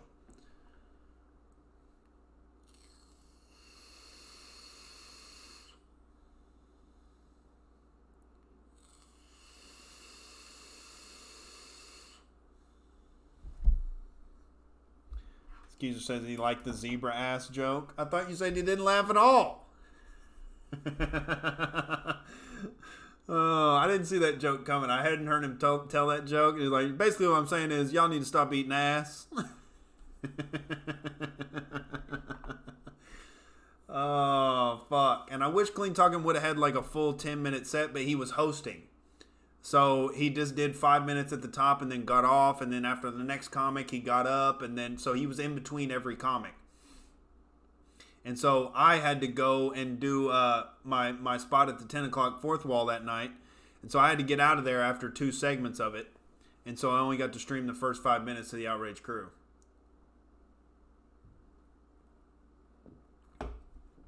Oh, shit. Alan James says, Brad says hi. He's watching the rugby and smoking a blunt. Dude. I'd so badly want to hang out with Bradley Murray. It hurts. God damn it. I just want to just drink beers and smoke blunts with Bradley Murray and hear his goddamn stories of limey outrage pirate existence.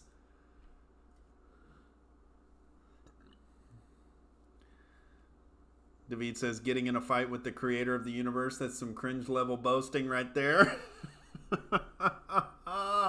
I think he appreciates the Outrage Chancellor's skepticism toward his existence, if he does exist. All right, unless he provides some evidence, he knows I'm an empiricist. All right, he knows I respect the scientific method. All right, if he is omniscient, he knows, all right, about the scientific method. Oh, I don't read Denise's comments, my bad. Denise is up here dropping science. And she's talking about Satan. Denise says, when Satan accuses you, there is a label and it feels horrible. When the Holy Spirit shows us our sin, it is meaningful and has with it hope. Well, have you sinned, Denise? Have you murdered? Have you raped? Have you assaulted? Have you thieved?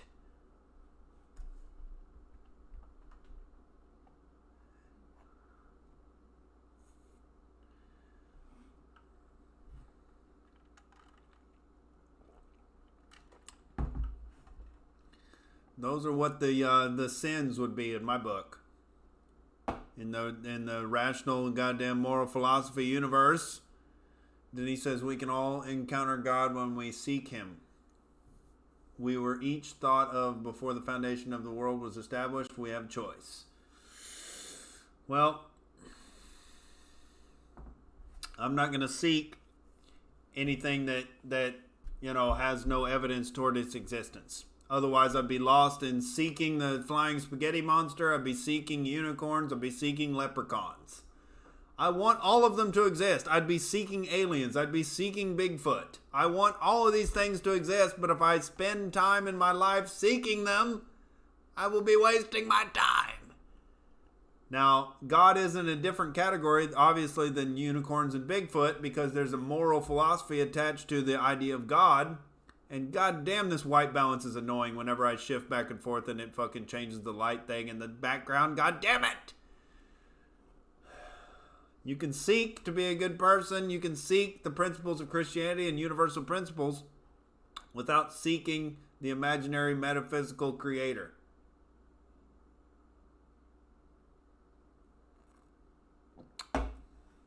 Alan James says Nick's barber murders his hair, assuming that the outraged chancellor pays for his goddamn haircut. All right, and I thought the outraged chancellor's haircut was looking especially sexy tonight, and you just made me feel bad, and it's fine. Frontal says, "What's that flashing?" Well, I have to turn off the white balance. The webcam automatically tries to balance the white in the picture, and it changes whenever I rock back and forth, and it's very goddamn annoying.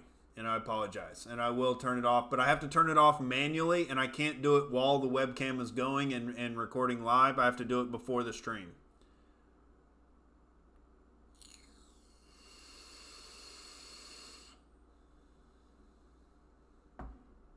Denise says, sin means to miss the mark. You can't allow people to take advantage of you. And that is missing the mark. Well, it's bad when you have the same word for evil actions and, quote, missing the mark. Murder isn't missing the mark. You're evil. Premeditated murder is not in the same category as missing the mark or letting people take advantage of you. So you can't have the same word. It's like the overusage of the term racism. Like if you say black people like watermelon, that can't be in the same category as hanging a black person for being black and lynching somebody. Both of those things are racist. Oh, O.J. Simpson's a sinner and I'm a sinner because, I'd let people take advantage of me. It's not the same category. There's evil and then there's aesthetically displeasing things. They have to be in different categories.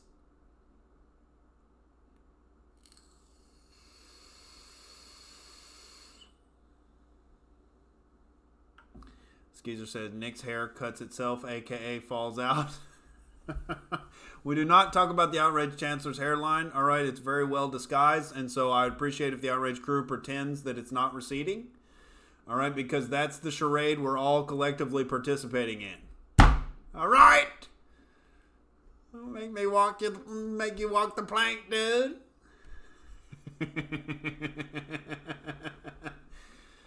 Yeah, pragmatic cynicism says missing the mark equals involuntary manslaughter. Yeah, you were, your mark was staying in the lines on the road, but then you missed it and you ran somebody over at the crosswalk.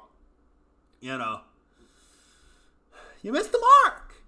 You missed it a little bit. Bruce Jenner, he missed the mark. Not with chopping the dick off and nailed the mark right there, but, hitting the person in the car, all right? Missed the mark. You missed it. Alan James says, Nick, it's Halloween. Let's let the light flash. Put them on random. Well, I was going to do a fun Halloween theme. I was going to have orange and black. I was going to do some cute shit with the lights. But heaven has hidden the goddamn remotes for the lights. Somewhere, the remotes were laying about the Outrage Studios here, and heaven does this, and it pisses me off to no end where she will find something that's laying around and then put it away in some cubby that the outrage chancellor knows nothing about, and she will not tell the outrage chancellor that she moved the thing. And then I'd spent a good 10 minutes before the stream started searching high and low for the goddamn remotes that control the lights because I wanted to do a fun Halloween theme, dude, and god damn it, the remotes are nowhere to be found.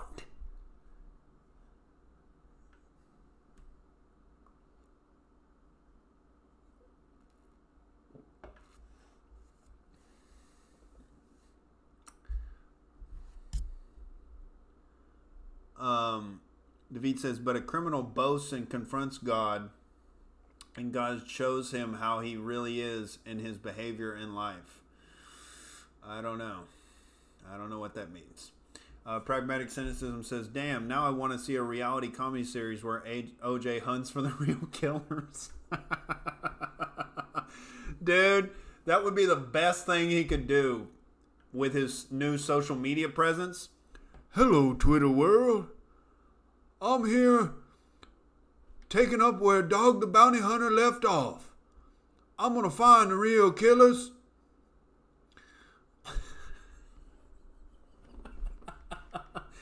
I'm going to find who really killed Nicole.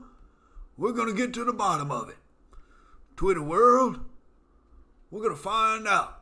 That's why I wrote that book, If I Did It, because I was trying to reverse engineer the process of doing it. I'm trying to get into the mind of a killer. We're going to find them, Twitter world. It's the last thing I'll do.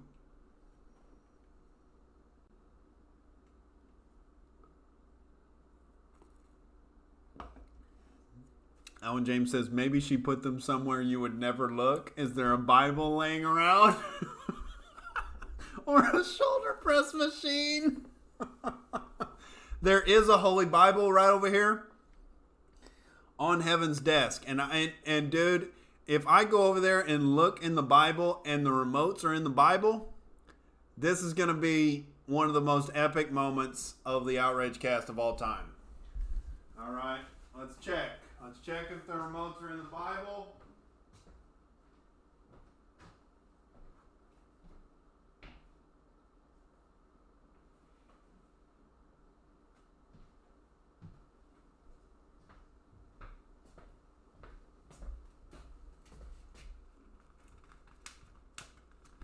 The remotes are not in the Bible.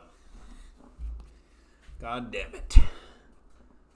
All right, maybe I should do this just to trigger the Christians.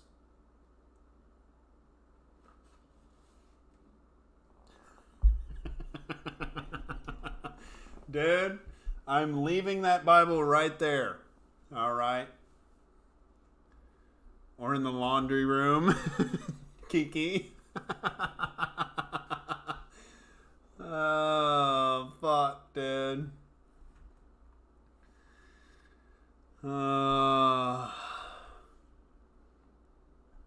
Skeezer says, take out the pussy eater and your money will be secure. She will have nowhere else to go. Yeah, dude. I mean, we got to wait for him to violate the non-aggression principle. All right. If he encroaches upon it, the vengeance will be swift.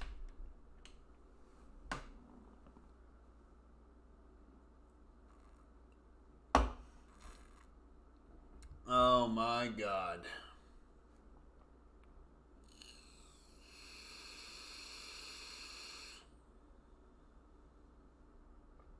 AJ says, why not text Heaven? I think she was, well, yeah, she's definitely off work now, but she was working at the Buffalo Wild Wings tonight.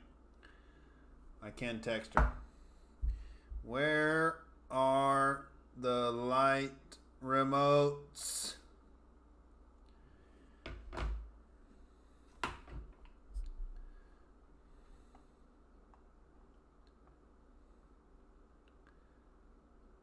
Denise says, it's missing the mark. That's it. It literally means to miss the mark. He doesn't believe me? Oh, man. Our leader needs to admit he just learned something.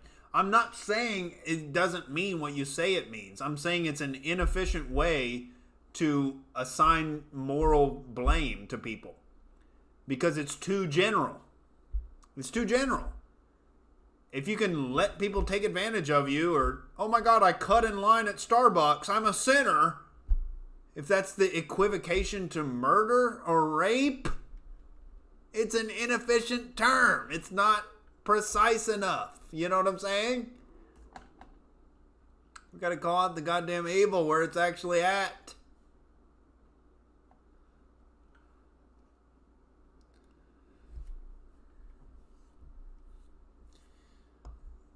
David's talking about my hair, saying it's a bad look. Dude! David, post your goddamn picture.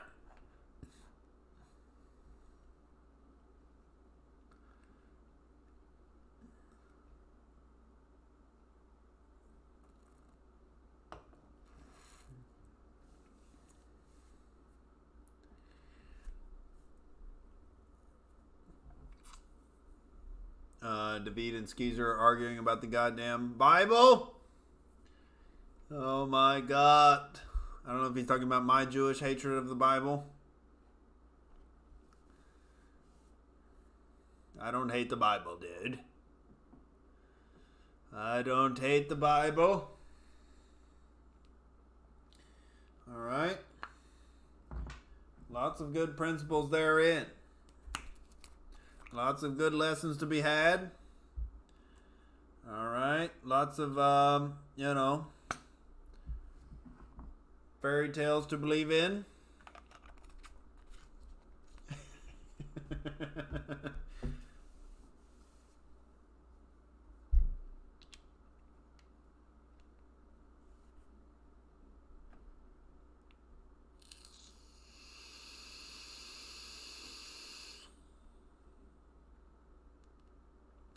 But yes, heaven was short on the goddamn rent money.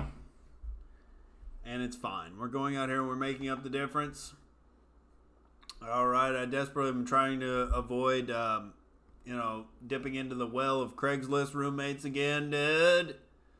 The last Craigslist roommate I had the worst bathroom etiquette of all time.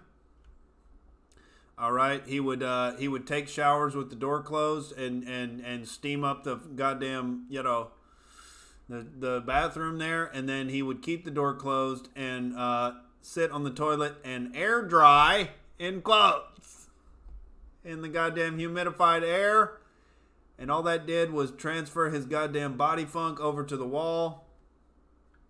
We developed a mold problem, ladies and gentlemen. And then there was one fateful morning where we both had to take showers. He went in first. All right, I was running late for my goddamn, my catering event I was going to. I needed to get in the goddamn shower. He came out of the shower. I was banging on the door. I must have scared him a little bit. He came out of the bathroom. I went in, and I looked in the bathroom, or I looked in the bathtub, and I didn't have my contact lenses in. And so everything was kind of blurry, and I was like, did he leave a goddamn autumn leaf in the bottom of the bathtub? Did he have a leaf on him that he didn't realize? And there's just a leaf in the middle of the tub. It's like this brown leaf. And then I put my contacts in and looked back in the tub. It wasn't a leaf. This dude had dropped a dollop of doo-doo right in the middle of the tub.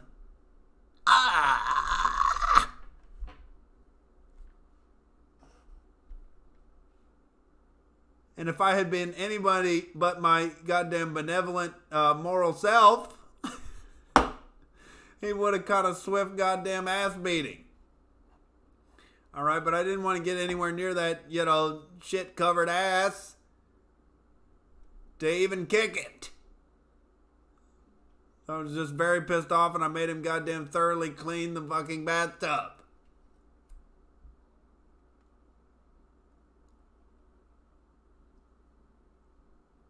And I was late for my catering event, ladies and gentlemen. Craigslist roommates. How can you... He must have did that on purpose, dude. How can you drop a doo-doo dollop and not realize you did it, and then tiptoe around it? It was right in the middle of the tub. You got to tiptoe around that to even get out of the goddamn tub, dude. What the hell? How did you not realize? David says, seems like something a goon would do. Absolutely. All right. I'm not saying anything has to do with his race necessarily, but he did look like a cross between Old Dirty Bastard and KRS-One. All right. He was very goonish.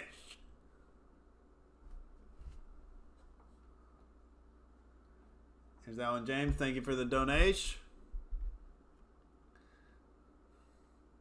PayPal.me/Outrage TV if you want to contribute.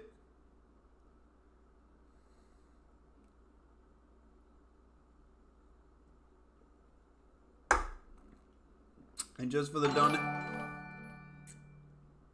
More beers, but Nick, can you stop trying to convert us all to Islam? You be you and let us be based.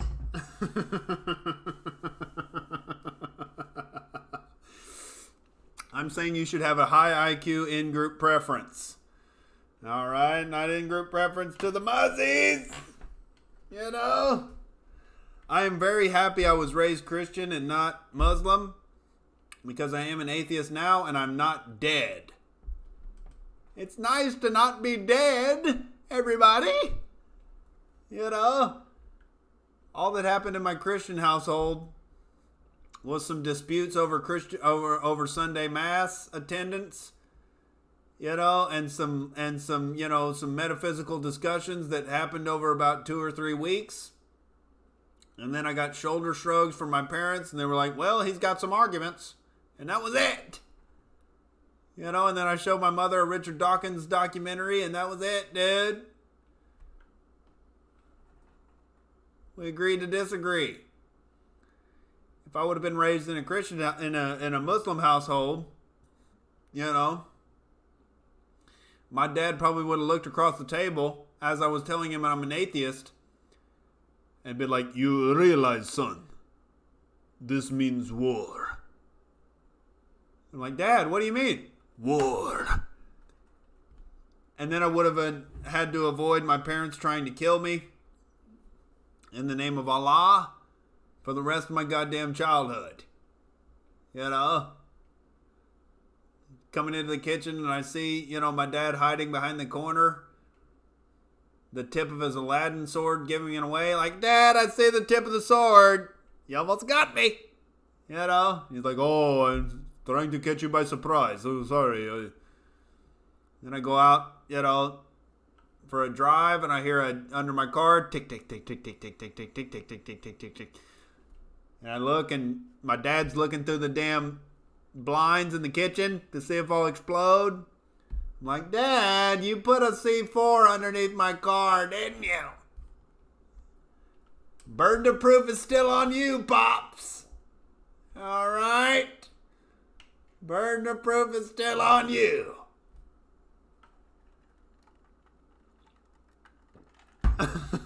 David says, LOL, Richard Dawkins, your parents should have beaten you mercilessly. Dude. We do not justify violence in response to arguments. God damn it. That's what the government operates on, dude. That's what the LGBTQ agenda operates on, dude.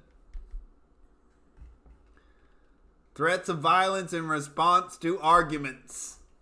Another natty light.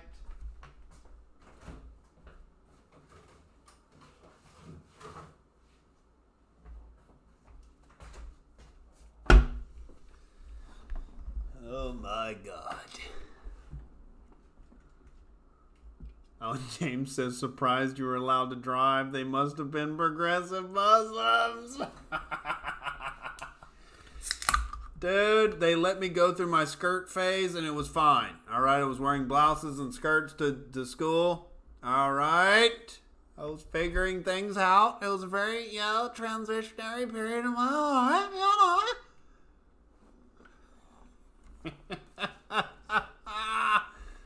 God damn it.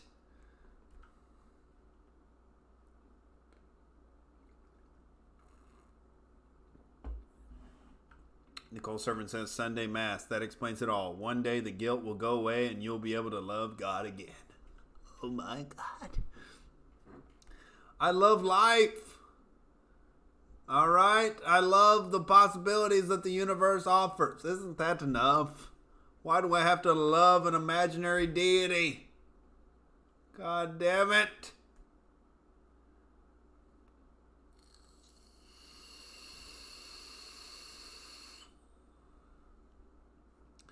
David says, who's your favorite atheist? Who's my favorite atheist? Alive, I would probably say Dave Smith. He's also a libertarian anarchist comedian. So we share a lot of things. I love the Legion of Skanks podcast. Dead, I would probably say Christopher Hitchens. Even though I disagreed with Hitchens a lot on like foreign policy because he was kind of a war hawk. I like Stefan Molyneux. Stefan Molyneux is probably my favorite atheist. Stefan Molyneux is a bad motherfucker with goddamn, he's got a damn sword of truth. He's got a goddamn lightsaber of arguments. The big chatty forehead, dude.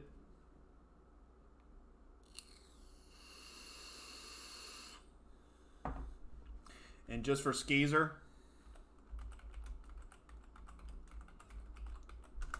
Just for Skeezer. All right. Bunch of slack-jawed faggots around here. This stuff will make you a god. Get that stinking shit out of my face.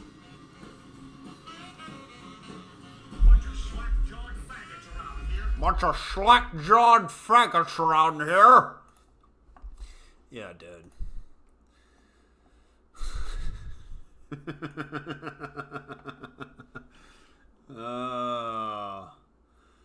Burgess says, and I expected Nick to say Kim Jong-un. Well, I do love the piranha tank.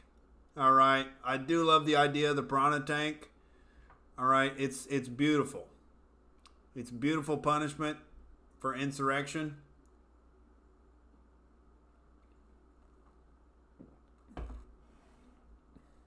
David says, I've never heard of Dave Smith. David says, Christopher Hitchens, for all his faults, was a vital and interesting character. Check out Dave Smith's podcast called Part of the Problem. Really concise political analysis. And he just breaks down current events and politics. And I don't know. He's not necessarily the funniest comedian I've ever heard either, but he is funny on the Legion of Skanks podcast, and I like Big J Okerson and Louis J Gomez on the Legion of Skanks podcast. But Dave Smith's podcast is called Part of the Problem. It's some good political analysis and some funny moments too. The best thing they do is picking out clips, ridiculous fucking clips from the mainstream media and breaking them down from a libertarian anarchist perspective. It's a good fucking podcast.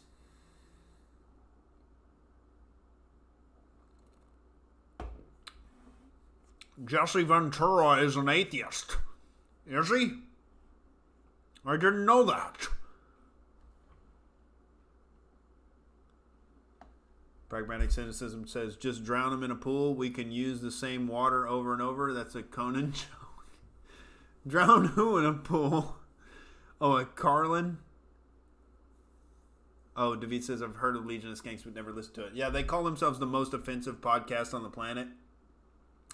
That podcast has no political content whatsoever. They just do racist jokes and misogynist jokes to push back against social justice. And they play these satirical characters in the podcast. And they have this whole segment called Who's Most Justified Using the N-Word? And they play clips of white people saying nigga, and they got to, cast their votes for who's most justified. It's a funny fucking podcast. But Dave Smith is is one of the most consistent libertarians and atheists that I listen to. They don't talk much about religion. It's mainly like a political podcast. But yeah, I would say Stefan Molyneux is my favorite atheist because he really goes in on the atheism. But Stefan Molyneux even has made a transition to kind of preferring Christians over atheists, as I do. I would prefer to hang out with Christians over atheists on average any day, because Christians at least have a based foundation for who they are as a person morally. Atheists are just all over the goddamn map, and you never know what to expect. I don't know. I don't know where Clean Talking John falls in that. I think he just calls himself spiritual so that he can say that to white chicks that he's trying to fuck. Because it sounds, sounds like he could teach a yoga class,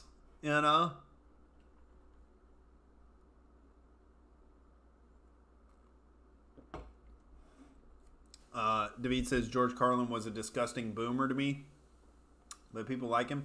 Well, he was so charismatic and so eloquent with his rants, but yeah, he did fall for the cultural Marxist and communist aspects of the hippie counterculture. He did. As I look back on George Carlin, like I did like his bits on religion, because he attacked the metaphysics and he was dead on right with that, but he was fundamentally anti-capitalist and anti-straight white male and anti kind of American culture. And all he did was, go in on criticizing American culture. And there was a lot to criticize in his time, because the leadership at his time was so like gung-ho on militaristic endeavors and censorship of language and sexuality, and those things had to be pushed back against, and they did get pushed back against, and that's why George Carlin rose to the fame and the notoriety that he did, is because those were legitimate situations where you could push back rationally. But he did go a little too far down the cultural Marxist wormhole there, and he did get caught up in the communistic elements of the legitimate impulses of the 60s counterculture. 60s counterculture was supposed to be all about individual freedom and anti-war and everything, and then it became about amassing power in the federal government and enforcing your ideas on everybody else. Where did that come from? I thought you were supposed to be against the system. Oh, well, actually, we just want to engineer a system where we're in charge.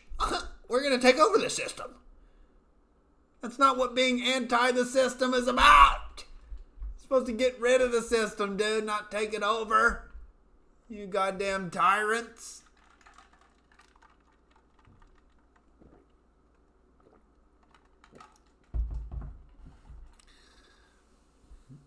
Yeah, Carlin was anti-government.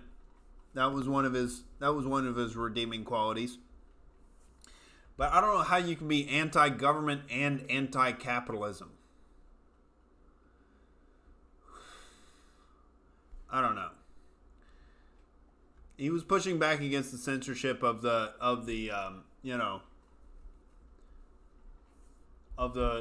right-wing Christians trying to censor language and sexuality.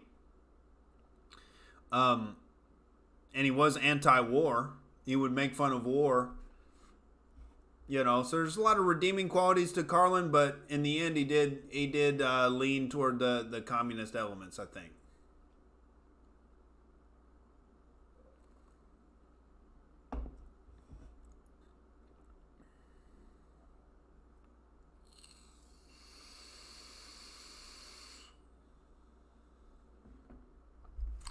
Kiki says Stefan Molyneux is a fake. Watch him on Swedish and Norway. Shows he goes both ways. What do you mean, goes both ways? David says atheism is like anarchism in that I can envision a right-wing version of both, but in reality they don't exist, at least not in this century. Yeah, you just accept the free exchange of voluntary interactions in the economy, and that's right-wing atheism and anarchism. Like, there's no necessity to believe in a sky daddy or believe in the government daddy. It's like they're both fictions that are purveyed upon you to try to control you. And so you just end up with free individuals participating in voluntary interactions economically. And that's capitalism. And there's nothing immoral about it.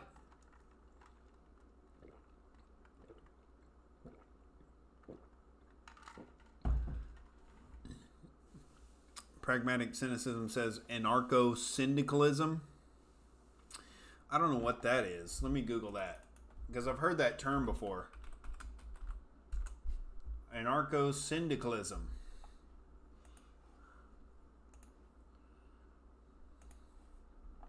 Anarcho-syndicalism, also referred to as revolutionary syndicalism, is a theory of anarchism that views revolutionary industrial unionism or syndicalism as a method for workers in a capitalist society to gain control of an economy and thus control influence in broader society. How do you unionize without a government? Syndicalists consider their economic theories a strategy for facilitating worker self-activity as an alternative cooperative economic system with democratic values and production centered on meeting human needs. That's very subjective. Meeting human needs? How do you determine what human needs are? All of our desires are infinite. Why are you prioritizing workers over employers? When employers are taking much more of a risk to start the goddamn business and investing much more capital in the success or failure of the goddamn business. Workers shouldn't control the business. They're getting paid a lot less. They have a lot less risk in the endeavor. All right, and so there's nothing wrong with the employer taking the lion's share of the goddamn profits and paying the employers whatever they negotiate for their salaries. It seems like there's some government control in this. How are you an anarcho-syndicalist? The fuck? The basic principles of anarcho-syndicalism are solidarity, direct action. What the fuck does solidarity mean? Shared awareness of shared interests. Okay, that's so goddamn subjective. Direct action, action undertaken without the intervention of a third party such as politicians, bureaucrats, and arbiters, and direct democracy, or workers. Last I checked, democracy was a form of government. Or workers' self-management. The end goal of syndicalism is to abolish the wage system, regarding it as wage slavery. Sounds like people have no value to contribute to the system. Oh my god, it's slavery. I have to contribute value and do something of any kind of goddamn useful importance.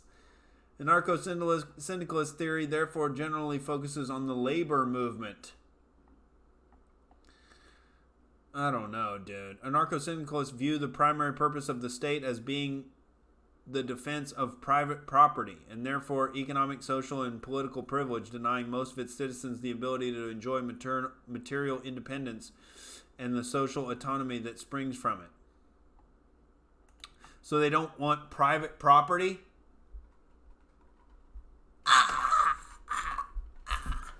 So let's just all share everything, even if you legitimately earned it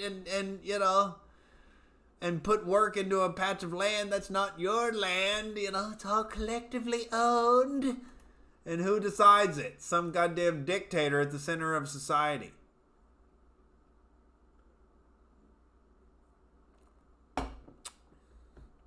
Owen James says, did Heaven text me back? No, but Bradley Murray did. He said, watching beers on ice, few joints chilling, lad. Heaven did not text me back. All right, we have no cute Halloween theme, and it's very disappointing.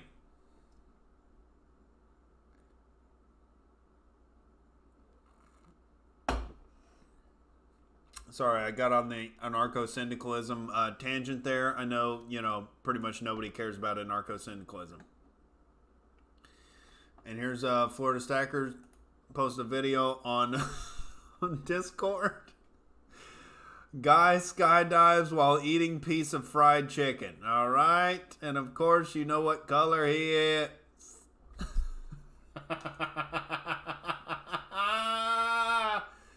Oh my God. Even 30,000 feet up, dude. Even 30,000 feet up. He's digging on that chick name, baby. Oh my God. He's making it look pretty fucking good. And he's maintaining eye contact with the goddamn camera as he's munching the chicken and falling through the goddamn stratosphere. Jesus Christ.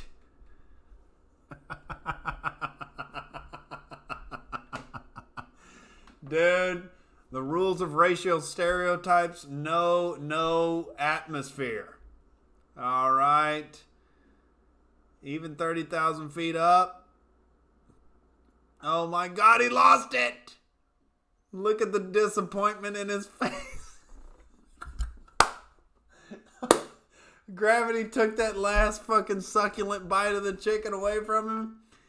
Oh my God, you can see the disappointment in his face, ladies and gentlemen. Oh, fuck.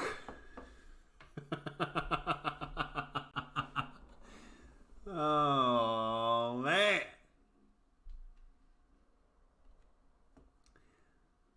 Yes, Burgess is an atheist who tries to spice up his ideology by calling himself a Satanist.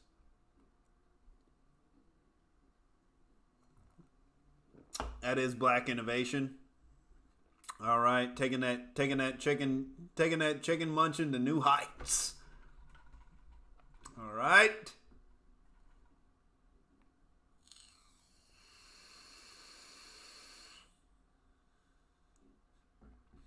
Oh, James says that guy must have Wakandan genetics. Terminal velocity with a drumstick. David says, I'm surprised he didn't lose the chicken sooner, to be honest. Well, yeah, he had that strong grip on it. All right. You could tell there was love. Yes, and he is black and doing white people stuff. That seems like something Clean Talking John would do. He would play into black stereotypes while doing white people shit.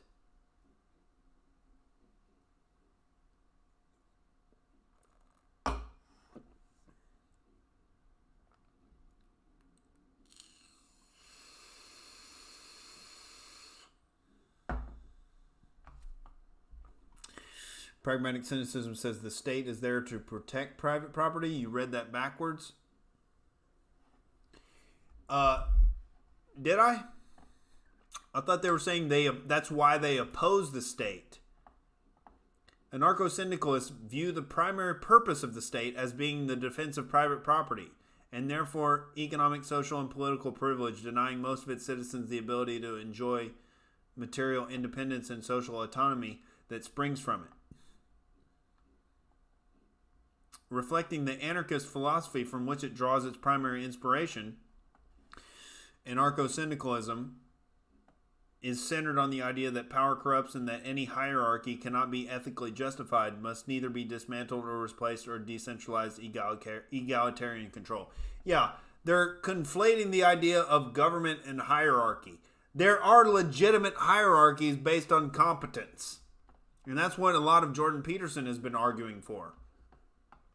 There are legitimate hierarchies based on competence, but how you know a hierarchy is illegitimate is when they steal your goddamn money. How you know a hierarchy is legitimate is that you voluntarily participate in giving money to the hierarchy. You pay the best surgeon for your brain surgery because you don't want to die. And you want the best, most credentialed surgeon to operate on your goddamn cranium.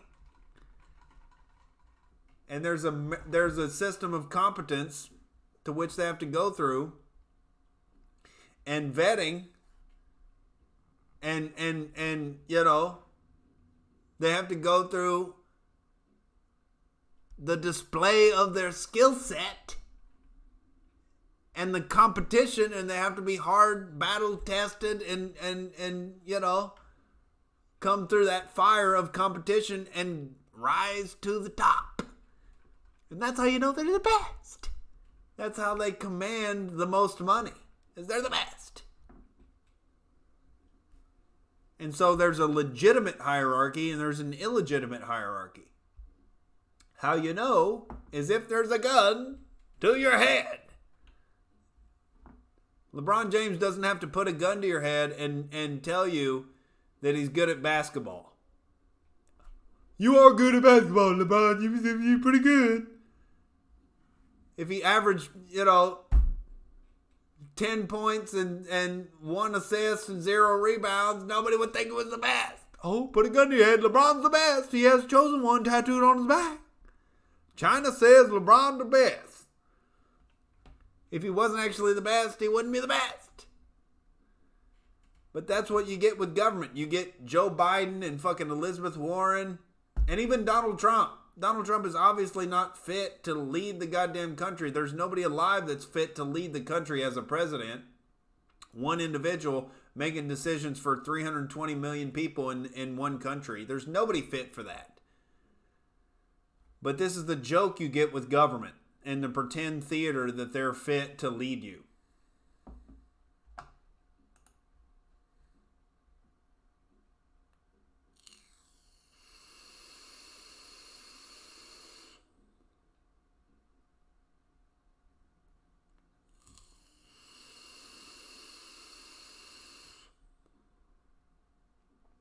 Oh shit, Nicole's got guns.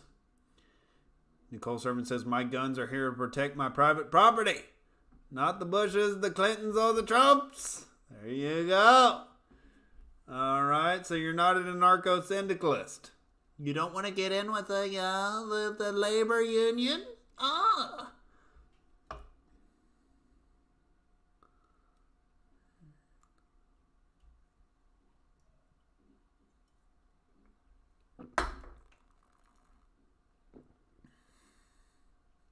Alan James says Nicole's guns are there to protect her meth lab. Oh my God. Do you have a meth lab, Nicole? Alan James is good at reading the tea leaves. All right. Hopefully you don't have a meth lab. Burgess says, if I have a gun on me and I can do that legally, I have a permit. You are actually safer with me around. If a crazy guy shows up, at least someone is shooting back. Dude, I don't know what Burgess is shooting at the criminals. Hopefully he's not shooting off like he's shooting in the swamps. All right, in his satanic rituals. All right, but I would, as an unarmed Californian, I would appreciate, if Burgess was at a goddamn open mic where a resentful open micer was coming in and shooting me.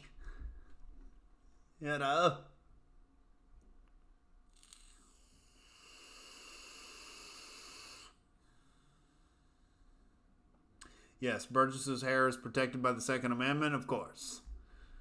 Yes. Any individual trying to go up and buzz his hair from behind, all right, you're going to get a rude awakening. God damn it.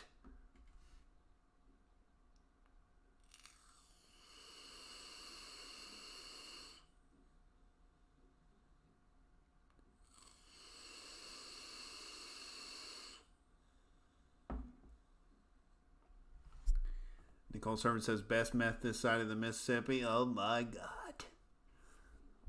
The Outrage Chancellor has consumed a pinch of meth before, and it was very terrible. It's the worst drug on the goddamn planet. All right.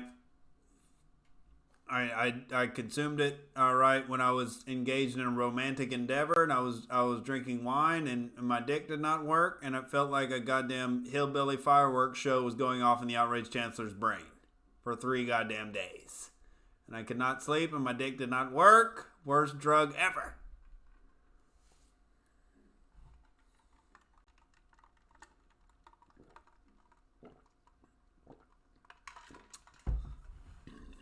AJ says it's not wise to announce you're unarmed. Well, I'm goddamn unarmed.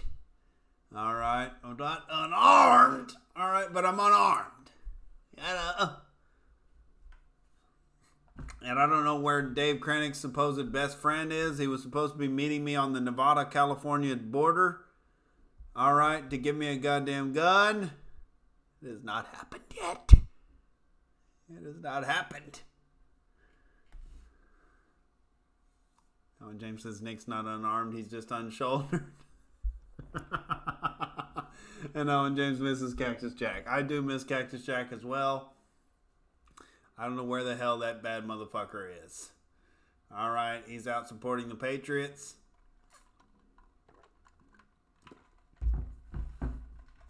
You know, he's out supporting the Patriots.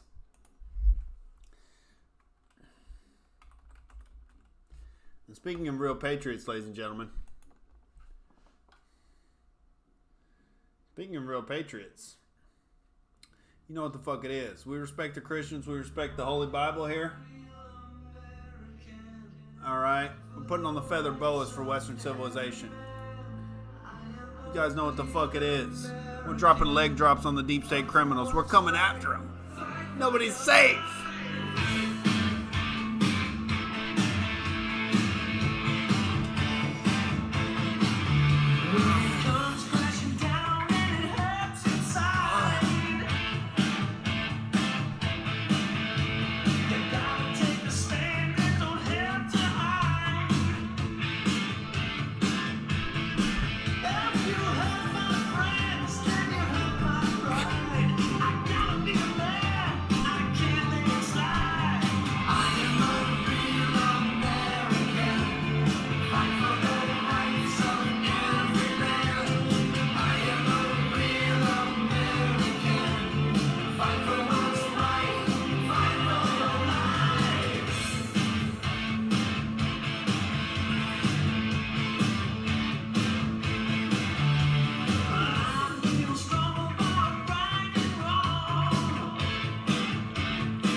Ladies and gentlemen, you know what the fuck it is. It's the Hollywood Hillbilly.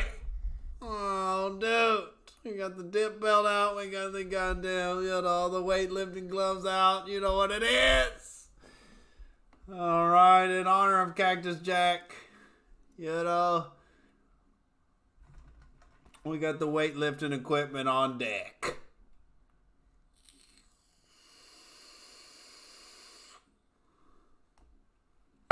Yes, Dave Krannick's friend is very, he's slipping. He's slipping on his responsibilities. Hopefully he picks up the goddamn slack. All right.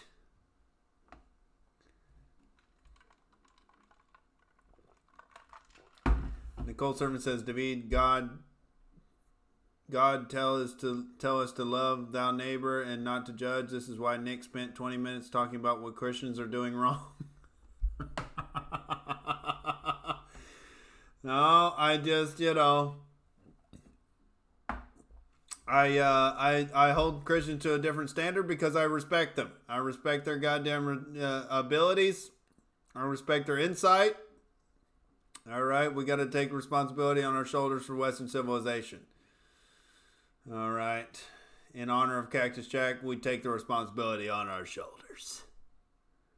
I love the goddamn Outrage crew. Love you bad motherfuckers.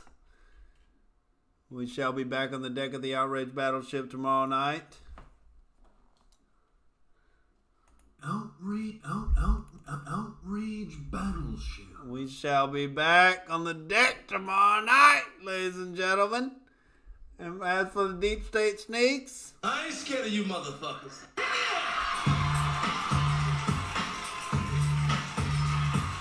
John Durham is coming for you. William Barr's coming for you, dude. Try your little impeachment sneakery. It's not gonna work. Right, god damn it. We're defending the principles of Western civilization every goddamn night. Alright, we shall return tomorrow night. PayPal.me/Outrage TV. If you want to contribute to the Western Civilization Defense Fund, Heaven is very short on a rent. Alright, I gotta get out and do the goddamn Postmates activity for hours upon hours upon hours every day. Can't do stand-up right now. God damn it. Gotta get out there and make the goddamn rent money. Alright, PayPal.me/Outrage TV if you want to contribute. Love you, bad motherfuckers. We'll see you on Discord. We'll see you tomorrow night. Ooh, as we romance the truth, you know.